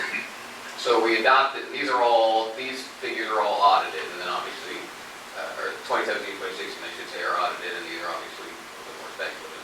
So normally, at this point in the year, our quarter one revenue is at about 36% of what we had budgeted or what it ends up being for the audit. Currently, right now, we're at a little bit ahead of that. So the short story for general fund revenues is they're performing relatively strong. There's a couple areas where we're going to keep an eye on, but by and large, not a whole lot of concern in the general fund revenue area. General fund expenses. So this is a similar graph from what I just showed you. Our adopted expenditure in 2019 was $5.9 million, and what this shows, the quarter one revenue using these, the 2016, 2017, 2018 is usually about 25% of the total. I'd have to go back and verify, but that 2016, I think there was an issue with some timing of some payments, but that's bringing our average down. When I go back to 2015 and 2014 and pull that average, that it's closer to between that 26 and 27% of expenditures in that first quarter. Zach, that says revenue, but it's first quarter expenditures, right? Average. Yeah, sorry, that should be expenditures, correct. Make sure that one's in. And the reason that's, so ostensibly you think we're 25% of the year, we should have 25% of our budget spent, but there are some front-loaded costs at the beginning of the year that we don't incur for the rest of the year, so working comp, vehicle payments, things like that. So our expenditures on a kind of a macro level are right at where they tend to be at this time of year. Moving on to the other funds, debt service fund, we're at about 20% of the revenue. Budgeted in 2019, we haven't really spent anything out of the debt service fund yet. I'm sure that will change before the end of the year. Before July. Special sales tax fund, the quarter one revenue, that trend line is a little bit higher than what our other sales tax revenue looks like. Because we had an extra $45,000 related to the sale of the old pumper. That essentially, we had $45,000 in and then $45,000 out related to purchasing of equipment for the new pumper. So it was kind of an in and out as far as revenue and expenditures go. Not a whole lot of story there. We still got a couple, this number right here doesn't include the cost for the master plan yet. A couple other regularly budgeted items that are in there, but all in all, that's kind of moving along as we expected. Special highway fund, the sources of revenue from this come from state highway fund and county highway fund. Really the only expenses to date in the special highway fund have been related to snow removal from last year, so we still have $50,000 budgeted for street maintenance, another $12,000 for snow and ice, $25,000 for capital outlay, and then $125,000 transfer to debt, which we will continue to look at. I would say this revenue, this fund from a revenue, the budget part's pretty easy because, if you don't get it, you don't spend it for the most part, right, with the exception of snow removal. Every year we get the numbers from the state because that's where it comes from. And, they give you a number and you almost know it's going to be inaccurate, but you can't really assume that it's going to be inaccurate, so you budget around it. So you'll probably always see the special highway fund kind of be in that area where typically you'll see revenue actual come in above revenue estimated because, again, the estimate comes from the state through the lead, and we've asked, why is this number, and then it's always something different, and the answer we get from the lead, et cetera, is, well, that's what the state says it's going to be, and I think we all know from the state budget standpoint how accurate that's been over the past 5+ years. So I guess, good problem to have, but it would be nice to have a little bit tighter handle on those numbers from LPM and stuff. Economic Development Fund, we're actually outperforming revenue completely in this fund because we had about $30,000 in additional origination fees come in. As far as expenditures go, we still have, the rest of our Wyandotte ABC contract that we need to spend. There's some river expenses associated with Riverview Crossroads projects in there. So not a whole lot of unplanned activity going on the economic development side except for that additional $30,000 in revenue. Solid waste, it's chugging along. Our revenues and our expenditures are kind of keeping pace. Revenues are a little bit higher than expenditures, which I'd like it to be I'd like this line to be a little bit higher, probably right here. But this captures 2 billing cycles, and one of them is on the old, our previous fee structure. So it's not the same, it's from the 2018 utility fees that we captured at the beginning of the year. So that's another one we're going to continue to monitor, making sure that things are moving in the right direction. Same thing with sewer. That is a little bit lower than what the revenue is looking like. There is some sewer connection fees that haven't been collected yet that would bump that up probably closer to where it would be even. I will say also as far as utilities go, staff is starting to move toward, so right now, if you have an unpaid utility fee, it's kind of especially assessed to your property taxes. So we'll collect that on the back end, however many months later. But what we're starting to look at and starting to consider for some of these problem addresses, I'll call them, is moving to collections. So that way we get the revenue from the services that we provided in a more timely manner than waiting for them to be assessed to the property and then come at us in that way. So hopefully, hopefully we don't have to do it too often. Hopefully people if we start doing it, people get the sense that, we're just not going to let them do that anymore. A lot of people are just used to not paying for any utilities and they'll get assessed on their property taxes. But that doesn't really work for us because we kind of we work our expenses now. So that's what we're going to be looking at. The other thing I just say on sewer generally, so we went into the wholesale agreement with UG almost 2 years ago, but we didn't get the main line metered until late last year. I think it came on right in September. So we now have that metered flow. So we have a meter in the line, we can meter the flow. I will tell you that we're running just about what we estimated. In other words, what we see through the meter is pretty much what we estimated that to be, which is good because obviously we now pay on a monthly basis based on that meter. So we have a fixed amount, we pay every month plus our meter, and it's going as anticipated. So there wasn't any big surprise of going ahead and telling us we're sending 6 million gallons a month to the plant, and we're only sending 9, or vice versa, that they're charging us a whole lot that we weren't sending. It seems to be pretty close to what we would estimate the monthly flows to be, and obviously those change by month. So. Yeah, so similar to our other enterprise fund being the solid waste fund, and we know what our fixed cost is through our contract with Waste Management and the union respectively. So it's just a matter of, we pass those charges on to the residents for the service.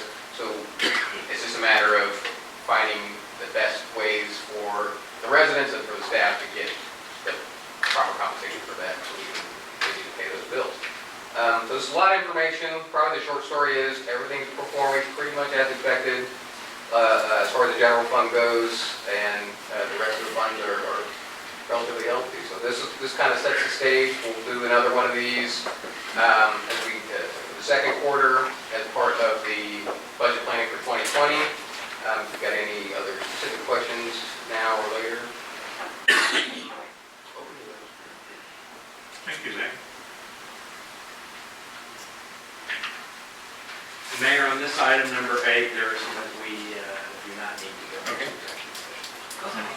It was on the agenda, we're hearing it, but It's time for you to make a city manager's report then. a few quick things. As I noted earlier, our next meeting will be delayed by 1 day because of Memorial Day, so we'll be meeting, I believe, on the 28th. which is a Tuesday night, so make sure it's on your calendar, anything different. We have this coming up weekend, we have the cleanup day, so come have fun.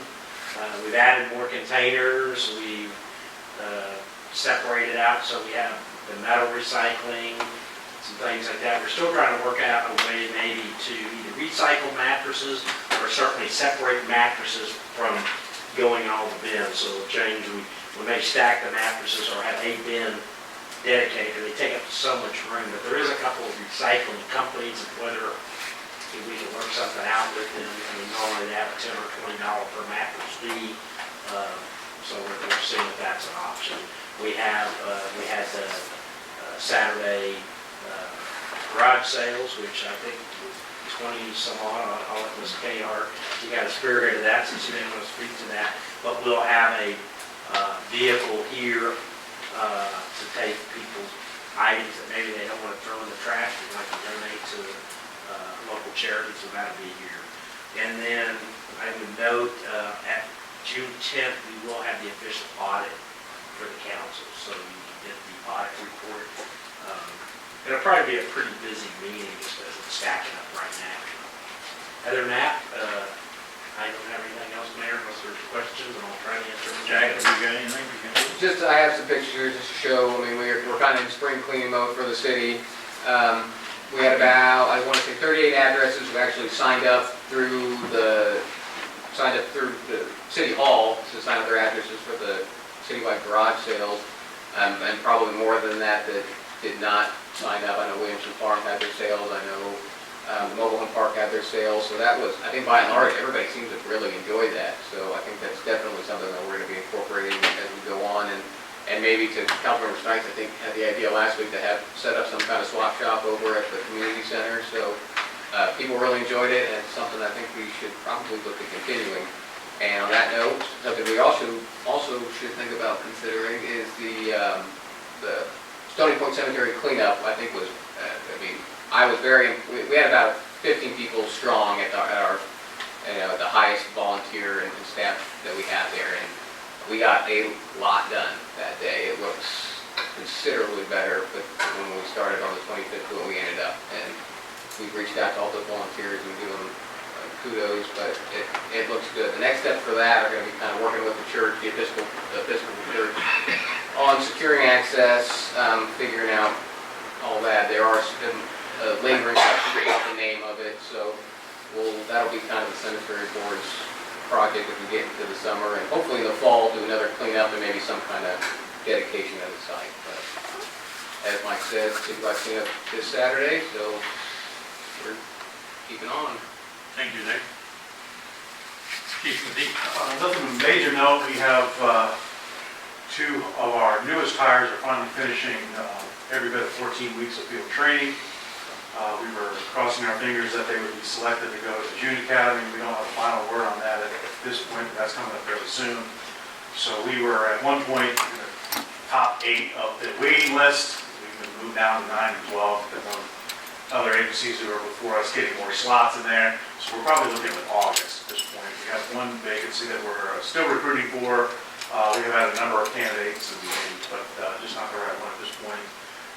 So that's kind of where we're at. We did a lot of IT work lately because the power keeps going out.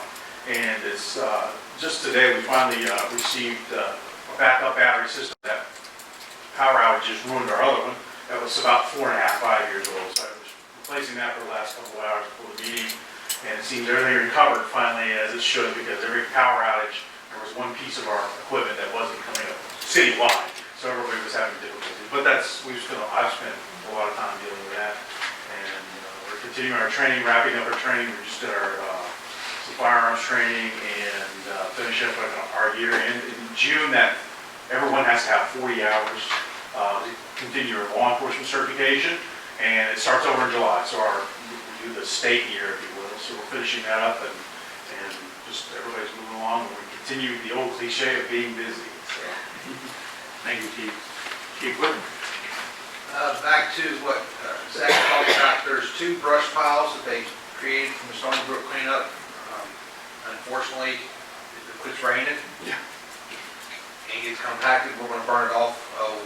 Zach has been the liaison between us and the church, and that will be dealt with this summer. Hopefully we get dry spell where we can burn it and control from there. We do have 2 vacancies right now in the fire department. We are in an open hiring process that will close on Monday for applications and resumes. On the 1st of June is the tentative written and physical agility test that we'll be doing here in the north parking lot, and then go forward from there.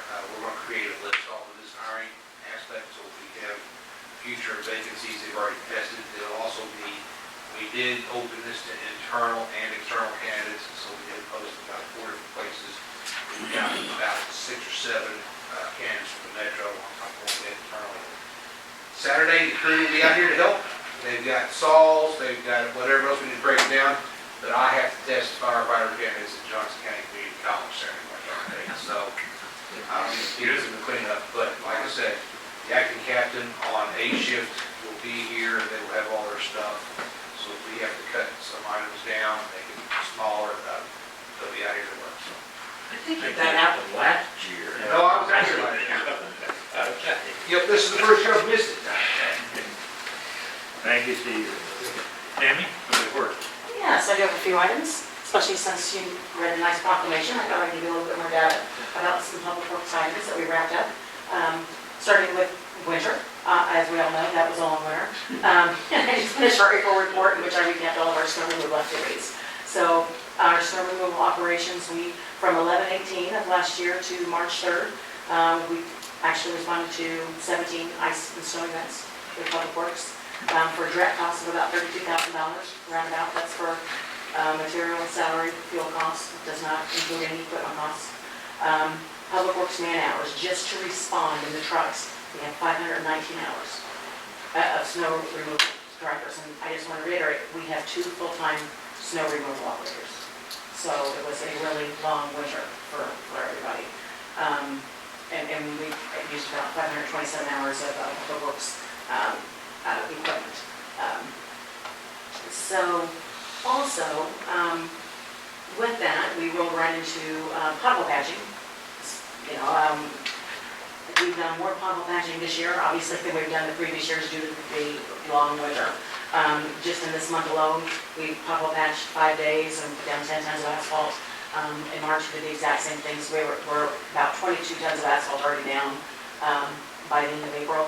Again, we have 2 full-time maintenance workers, so, there are others that go out with them, and we shovel asphalt too, but, unfortunately, we don't have a staff like fire department and public works where, we can switch out people to do all of this. It's the same 2 men for all of this work that they've been doing. So, I just wanted to give a shout out to them for all of the work that they do, day in and day out, and that's pretty much it. I would kind of want to respond a little bit to the codes, if that's okay. One of the most important things I want to let you know is that when we send notices, we actually have door hangers that our code enforcement officer will go and put, and they'll check things off on it, like if there's tall grass or cars parked, where they shouldn't be parked. That's kind of the first line of defense to, hey, just giving them information. And then the first letter we send out is a courtesy letter. We don't even send a code violation letter. We send out a courtesy letter that says, hey, you're parking your car here, or, the grass is tall. If you have any questions, please contact us. Please abate this issue. And then, we give them 10 days or 30 days. And then if we haven't heard from them and they haven't abated the issue, then we send our first notice of violation. And we go through this 3 times before we ever get to the point that it would ever even be considered a report or anything. So I just want to let you know that I think that we do have really good community outreach in code enforcement. Unfortunately, some people are feeling the impacts a little bit more than others. And it's probably because we probably haven't enforced codes here for 30 years. And it just, I'm empathetic. I mean, it is what it is. But I just want to let you know that I think we're, trying to work with the community, as much as we can, and educate them and trying to do our best for everyone. Thank you. Lisa? I was just going to add something to what Tammy just said, is just to keep in mind, and I'm sure you know that most codes cases are complaint driven. It's not someone from codes driving around and trying to find stuff. It's getting a call of a complaint from another resident, and then they follow up and the process starts. Now, if they're out and they see something, sure, they're going to, start something, but typically complaint driven and not city employees going out and trying to find things. I just wanted to add that. Patching roads keeps them busier than that, yeah. Yeah. And I would add often, I know the comments say, well, you know, I got complaint, so, you know, I pointed out those 4 people too. Well, if somebody comes and points out 4 other people, then we probably will go address those 4 other people too, because then the counter is, well, why did you make me enforce a code that these 4 people over here you have? So it's a tough job, and I know you all know that, but we will get, we'll figure out a way to get with these people, talk about these issues. Clearly, they were all, they were all in a fairly small area, obviously. I mean, all the addresses, for the most part, were within, you know, doors of each other. And, you know, and I know I don't have to, I mean, we have to, I agree, the roads are narrow and they're open, but we also took, you know, we repaved almost all of the streets, 4th, 5th, 6th, 7th, you know, I think part of Beach or Blake, and I know Blake's been parts of Beach, so there has been a fair amount of capital improvements in the areas. But again, understand the frustrations, and we'll continue to work to see if we can come to a resolution. Thank you, Mike. Chuck, we'll start with you. Well, good, I'm glad it was me first. The codes, well, by and large, it sounded like it was parking and about boats and trailers on gravel. And I don't know if there's, and I understand what the code says. Yeah. And I think I can kind of hear, maybe some, you all got it also, that there was confusion. You know, for years and years and years, it's been okay. Okay, put gravel down and you'll be okay. And then they do that, and now all of a sudden, wait a minute, 10 years ago, I was able to put AB3 down, or I was able to put gravel down, and now I'm not. And I'm not saying that they're not violating the codes, but overwhelmingly, it was about boats, RV, boats. Right. And trailers. And trailers. And I don't know how to fix that, and I don't know, I feel for them, because people have property, trailers and boats, and how do they resolve it, I'm not sure, but I'm sure that we can come to some kind of an agreement that will resolve that. I'm not sure what. I think, again, I'd like to. Being able to have an opportunity to sit down and like you say, I heard too on boats and things, you know, where are those being parked, and, you know, I mean, if they're pulling them in their front yard, then yeah, Sure. they're gonna, you know, that's probably not a workable situation.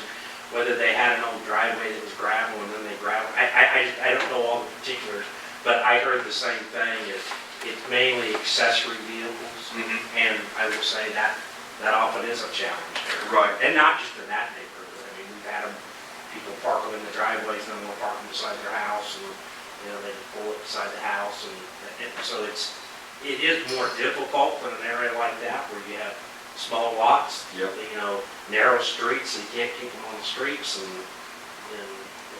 you know, driveways often are, you know, 15, 18 foot deep maybe, and so you get a 50-wheel trailer, and it gets challenged, so we will definitely. And I'm sure you all with will work on that and figure out, you know, the best way we, Yeah. you know, not everybody's gonna be happy, I get it. I mean, but I know you all work on that hard. It was, Mike, I had mentioned the lights there you sent me the email about the LED lights. About 2 days later, they came out, which was odd, and they not only did they replace an LED street light at 98th and Riverview, they added one. So now looks like a football stadium out there. Hey, you asked, we do. It's bright now. We told them to put the 700 watt out. But anyway, I don't know why they put.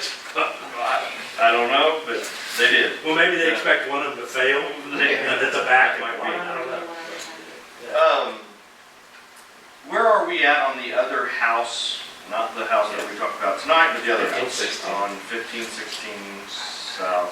The last coat, That one, unfortunately, when it comes to construction, right? We have tons of utility companies and contractors that come and start working in the right of way without any permits, right? And we catch them all the time. And then you have contractors that you hire, that you want them to do the work, and they actually have to get the permits. So the problem was for this contractor actually getting the permits, and it was from BPU and AUG, one for the sanitary sewer and one for the disconnect with water. I'm not really certain what the issue is. The sanitary sewer, the septic tank has been resolved. They got that permit from Unified Government. Their plumber then was out of town for a week and a half. He was back in town today. I've been told that he's going to go and get that plumbing permit from BPU tomorrow to cap that service line at the main tomorrow, and hopefully then we can get moving on the demolition. that's So the I'm, only thing. Yeah. You water. Waiting for the utilities. At 98 in Riverview, on the south side, there is a concrete slab that runs at a V that runs from Riverview south, and it's probably 50 foot long, and it's a water collection that then goes into a culvert and goes under 98th Street to the east, and then goes on down. And that thing, with the rain, over years, it is filled up, that whole concrete slab is filled up with 2 foot of dirt. And it's prohibiting that water from coming down there and going on under 98th Street. Now, with that being said, there are a lot of ditches that aren't filled in, or that are filled in now. Right. And culverts that are plugged up that as it rains, it's diverting that water around culvert pipes now that are running under people's driveways, and eating away the driveways of other properties. And it seems like I remember years and years ago when I was a kid here that there used to be a grader that would maybe come out and grade those ditches out. Is that? Some of the Not other counties counted. have mentioned that to me as well. Wait a minute, I don't have to say it. Yeah, like you, Yeah, but they have filled in over the years, and now the water has nowhere, it doesn't have anywhere to go. Right. We don't have any ditches anymore for that water to flow through the culverts anymore. And particularly on 98th Street from Riverview towards Kansas Avenue is really, And there's a number of issues we have. That gets in that narrow right of way problem. When you don't have enough room to put proper ditches in, but it all goes together. well, there was culvert pipes that are in place and that are able to take the water, Yeah. but up to that point, the water just goes out and runs out onto the street. So just, take a look at it, see what you think, and, whatever. Those are challenges, I think. And that's all I have. Zach, thanks for the presentation. I will add to that too. Zach, thank you for that presentation. That was, I think it will be helpful quarterly, looking at those numbers. Tammy, and great job, Public Works. Nobody says you guys don't work hard, because we know you do. But we have that problem again in Williamson Farms. The potholes. Yes. Yeah, the next time we catch, we'll be there again. Has anybody ever thought, did somebody ever look at some kind of solution for that before? I know it comes from up the street. It's a constant little drain. Doing some kind of, has that ever been looked at? Maybe? Are you talking about 105th and Riverview at that intersection? Correct. Williamson Yeah, Farms, yes. Shelton and 105th Yes, there. the big, We actually. I see people leave in the morning, they go out the wrong side. I mean, it's just, Yes, we looked at trying to put a concrete gutter through there and some other thing. It's a great problem. I don't know they're not a simple fix. Let's putting like a grate, because we repaved that. We looked at trying to put like a concrete flume through that, out of 105th Street to try to carry the water. It goes nowhere. It literally stops right it's there. just a lot of the neighbors are like, Yeah. can't be sometimes. Yeah. No. I don't know, I thought somebody had looked at it. We have in the past, I mean, not recently, but I mean, we have, but I mean, I do recall that was, Not so bad, you guys gotta come back. I mean, that was a Having month standing or water. two ago. It's on our routine. Standing water is the worst possible thing for pavement like that. All the time, Right, or Every day. concrete curbs, every right? day, yes. I mean, just sitting there is bad. And, you know, we had the same thing in, I can't think of the other subdivision where we ended up putting a grate inlet and then we put like a tile, you know, like a drain tile, and now we're trying to, not rock. Edge. Edge, you know, and again, that's not a very big thing, it's $30,000, $40,000, $50,000. But yeah, it's that pond. Because of the lowest. And it'll keep, and it'll create causing potholes. Exactly. Exactly. All right. And then I talked to Zach a little bit before the meeting about a couple of the neighbors. There's a 18-wheeler that gets parked on the street, so Zach and I talked about that. Yes. They have called a few times down here, and I think there was a confusion that we don't have a homeowners association in Williamson Farms. Well, technically, you Not have, active, I guess. it may be inactive. It's Actually, it is inactive. I don't know if anybody's ever transferred the HOA over from the developer. So on your plat, so this same thing, right? So there is two pieces. There is on the plat, there's created covenants, bylaws and covenants, and it creates an HOA. But it takes somebody then to form that board, which, and not having read yours, right? Generally, there's something in there that says once a certain percentage of the lots are no longer held by the developer, then the homeowners can assume that. And everybody's worried, well, if I put together a homeowners association, then I have to pay dues. Well, only if you decide that's how you want to do it. But my guess is, I think the developer is still maintaining common areas, if I'm not mistaken. Yes. Yeah. So, No, the worst part. but there is, having to go around and right, make sure everybody's abiding by those rules. right. Oh, yeah. Nobody wants to do that. Nobody ever wants that job. No, they don't. Which is why you hire. They're gonna come tell you what's wrong. That's why you hire. Plenty of them in Johnson County. That's why you hire. That's why you hire an HOA management company. Right. Because Right. nobody ever wants that part of the job. But my guess, I'd have to look it up, but there was probably filed in the county records when the plats were done, an HOA was created. Because there's covenants, right? There's covenants on your lands about how big the houses can be and certain regulations. They just never had any type of backing board or anybody actively do it. We sort of had the same thing. There was one we. Oh, was it? Oh, okay. But then we formally closed the. Well, you may have disbanded it and done away with the covenant. I don't know. Okay. It was. So, So, yeah. anyway, but Zach, I talked to Zach about that Okay. concern. Got it on our list. All right. The ones that, and I can do Yeah. something about it. so. The covenants, though, don't go away. I mean, covenants are like. And I will bring donuts Saturday morning, so. I know, I'm there. I'm coming now. Worried about You can bet I'll be here. Rest assured. they'll We be got the here. pizza covered, absolutely. So. That's all I have. Thank you. Garrett? As long as we're on water, Yes. I know it's not city property, I don't think, but by the ATM machine at the bank, Lake Edwardsville, is there any way that somebody can contact whoever owns that property there and get that raised up so you drop through a lake when you come out of the ATM machine, basically. That's Well, the just, street is public land, it's Well- inside it, publicly owned. but if you go through the ATM, Right. that water is that deep, and you don't know what's under it, I think you could lose a Volkswagen in there probably. I know we patched it one year, or a while back. I don't know how you fix it, I'm not that kind of guy, but it needs to be raised or something to get the water off. Zach, thank you for the presentation. Chief, I'm gonna miss you.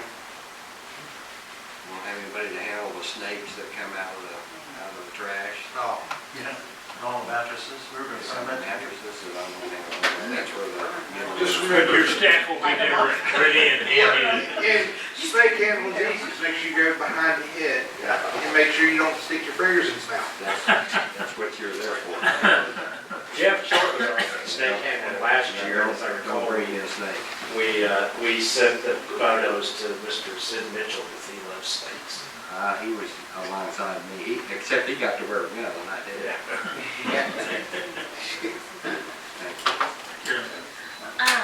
I was hoping if you could just keep me in the loop on the meeting or whenever you get together with the folks that came in. I'd just like to be aware of how this is moving on. I have had citizens comment to me about notices they've received as well, and it just, I don't know if it's, they didn't get a door hanger. It was the first thing they got was a notice with a photo on it. So, I mean, maybe it fell off or blew away or something.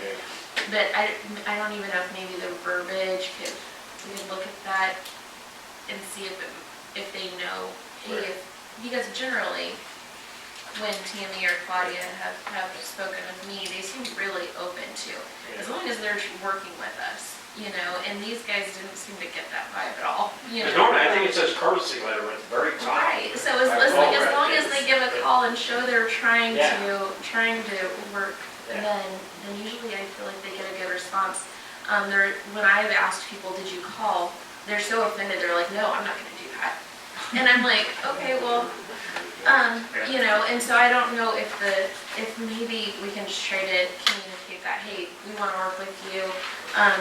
We might want to look at if we want to let people park in gravel. I'm not saying we do, but that seemed to be something that We generally don't, and I say this without knowing, I mean, if somebody has a gravel driveway today, we've never gone back and said, now you gotta go pave it.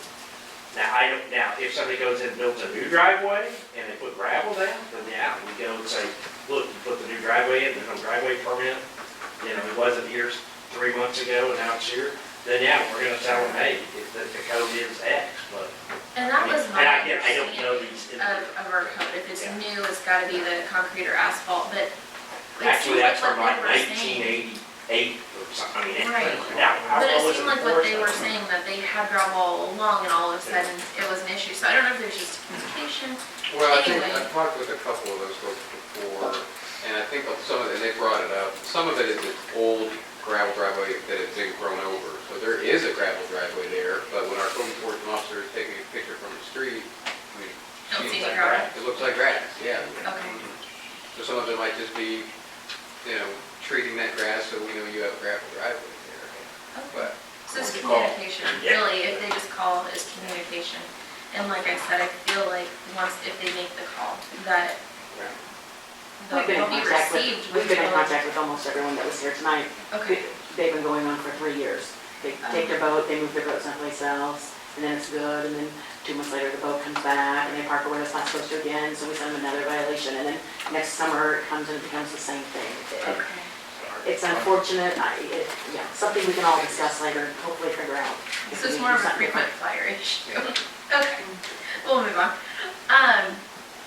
One thing I wanted to follow up on, I asked a few months ago, is considering purchasing cameras that we can put up for people that are throwing trash and dumping illegally in our city.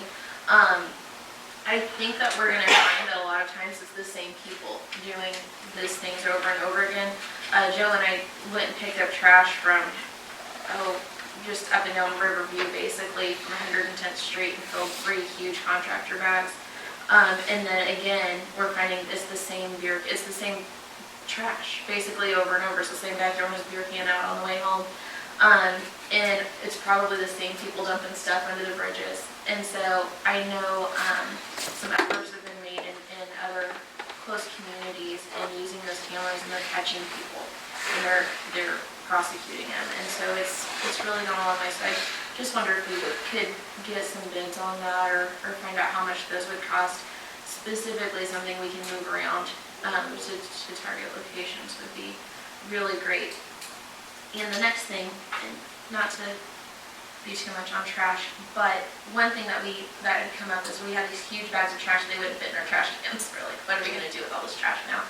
And other people have told me they would be willing to go pick up trash in their neighborhoods, like along the roads, and we kind of go with our city cleanup, adopt a street program that we talked about. I wondered if we could get like some bright blue or some specifically colored trash bags that people could pick up their trash in, and whether they can bring it down, like they'd be issued from us so we know what they are, but if we could have the city pick them up or a dumpster available or something so that they're not being charged for the trash in their own pickup, that would be. What they may want to look into is just get this adopted spot, right? So we can add any, if somebody says, hey, I really have an interest and I want to, this is an area, I'm willing to volunteer and take on and help with trash picked up or whatever. We can always get those added, and so that's part of what being done to the adopted spot is that they will have, I think, colored trash bags, maybe it has a sticker on it, I'm not quite sure all the details, and then those will get picked up, so that they put them in a certain, I'm gonna do this on Saturday, so they can pick them up Monday, outside of the normal garbage process, so I'll give it to you. Yeah, that'd be great if we could just find out what that process is. That'd be great. You could put a collection location at 98th and I-70. Under the bridge. As long as it's under the Hey, ice. I don't know if that guy had to remodel his house about 3 times as much stuff as he thinks. As long as it's under the I-70 bridge, we're good with that. Not the on-off ramp, but the main line. Yeah, I guess. Right.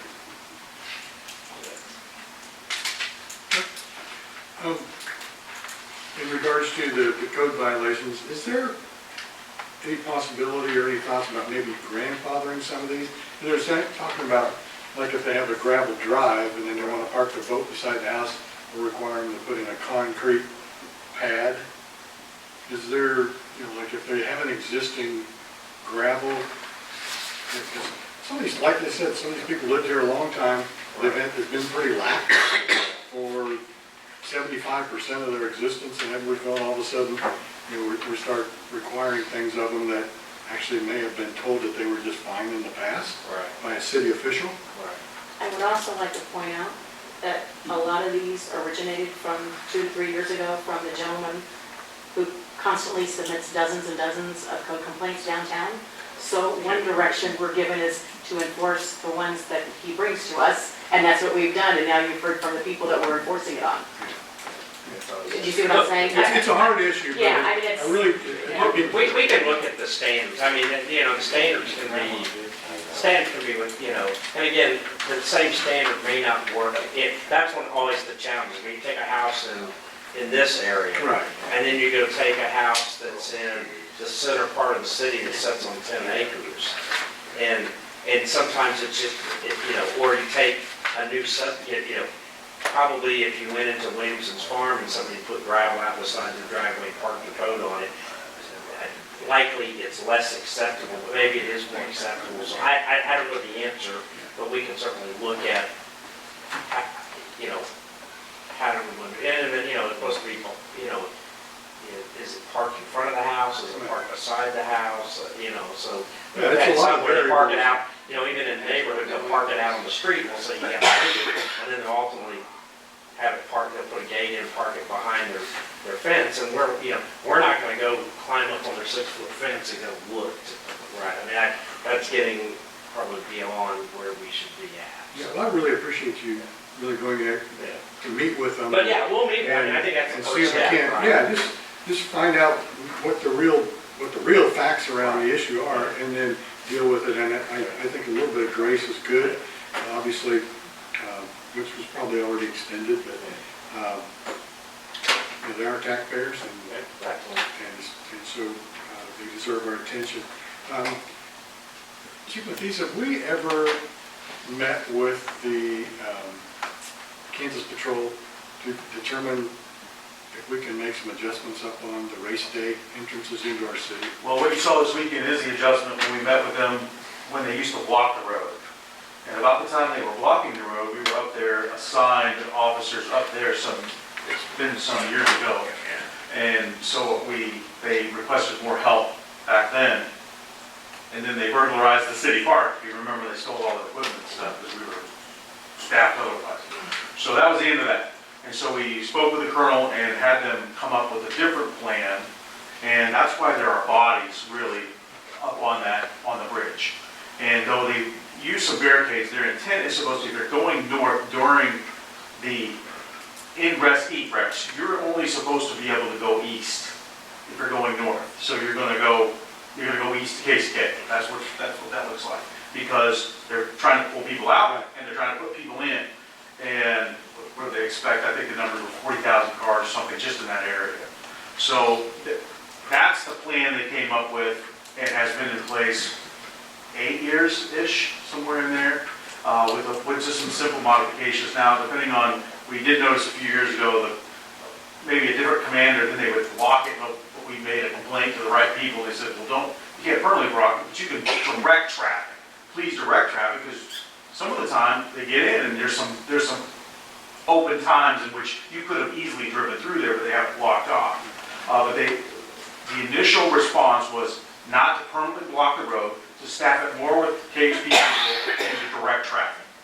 But their argument is, well, we have the egress and we have the ingress, and we have to do something with that, and we don't necessarily want people coming up from the south to the north through into that event traffic. Right. However, your access should be, and they do give the example that you could go another direction, come south 32, go to K7, and get to, if you want to go west, that sort of thing. So that's their reasoning. Over the years, that hasn't changed much. You saw, I did correspond with I forwarded correspondence from the area commander, and their answer simply is somewhat framed that way. It's just, what else can we do at this point? Well, I will, let me add to that. So I did get some feedback just today that so they recognize that because of development south is coming, that they will have to re-look at how they address that. So they're aware of that, and at least what I read is that they're willing to probably sit down with us specifically and how that's going to interact. I think maybe there's some things the raceway could do. They have a tram that goes around. I mean, so on race weekend, if there's some way to use the tram. You may not have to have cars. I understand their challenge. I think they're aware, and as you all know, there's some individuals that work in the Speedway that reside here that I think are helping to get that message out there. So I think they're aware of it and know that, in the past it wasn't that, you had some local traffic, but now you're going to have, you potentially on a race weekend, you're going to have several hundred people in a hotel, and you Stymie that whole flow. It's got to be something. Yeah, and that, I guess that's really the crux of it, is I want to get out in front of it, because those big wheels turn really slow. Right. Yeah. And, if we're going to have a convention center up there, and race day will be probably the busiest day of the year at the convention center. So I think if we could get out in front of that as much as possible, it'd be great. Is there any kind of relationship between the police that are driving all over the city and reporting trash, like those the mattresses and stuff that were sitting by the railroad tracks? Yes, and the process is that they notify public works staff, who then, as soon as they're able to go pick it up, and then we have our own dumpster that they'll take that to, as soon as they can get to it. Okay. And some of it gets reported that's not in our town, so we don't deal with that. But we'll at least forward it on and say, we got this report, something sensibly. But that's typically how it works. Yeah, because you guys are the ones all over the city streets. And we've followed up, for example, some of the Nebraska Furniture Mart boxes, and we followed up and got the tag, went to Nebraska Furniture Mart, found out they live in the mobile home community. So we went, and not only did they clean it up, they got cited as well. So we do some of that other stuff as well. We try to dig through trash whenever we can, if we have time. That's what we do. Okay, good, appreciate that. The grass up at the Compass, or in Compass, or whatever, is starting to get a little rough. Well, really, really rough from last year. Well, they mow so we don't necessarily make them mow everything on most of our ag properties. We try to keep it to where they're maintaining the right of way and a certain path inside of it. So, but I can talk to them a little bit more. I don't know if they're pretty Full violation of I personally don't appreciate the north end of our town looking ragged like that when it's supposed to be looking like a development's coming to town, not like it's a forest in the making. Right. And so, the cemetery board we were really pleased at the cleanup day. Got way further than we thought we'd get with cleanup. appreciation for mature women and their work ethic. We had some women there that just worked crazy hard. That were one of the reasons we were so successful for the day. And so there were a lot of people who were sad because it was on a Thursday, they really want to come help on a weekend. And so, some of us were talking and thought it would really be good to have, in the fall, have some kind of a cleanup day and have kind of dedication, some kind of a memorial service dedicating the cemetery, recognizing it and its historical significance, and making sure to invite a lot of the relatives and people that are buried there in the cemetery. Just make a big deal out of it. I think there's going to be plenty of interest if we do it on a weekend, like a Saturday or Sunday afternoon or something like that. So we'd really like to pursue that, and I know the cemetery board's going to talk about that and work towards that. Let's see. The gentleman that were here this evening mentioned that we were parking our trailer on a place that they wouldn't be able to park their trailer. Is that an accurate statement? I assume they're talking down at the park. It is, but it's different zoning, right? This is residential down here and that's, commercial. But yeah, down at the park, again, typically, we've never, I mean, again, we'll look at, but if you had a gravel driveway, you have to go back and say, oh, gravel's no longer permitted, you gotta paint your driveway. I mean, we just. Well, I was thinking I'd like to do if they have gravel in there.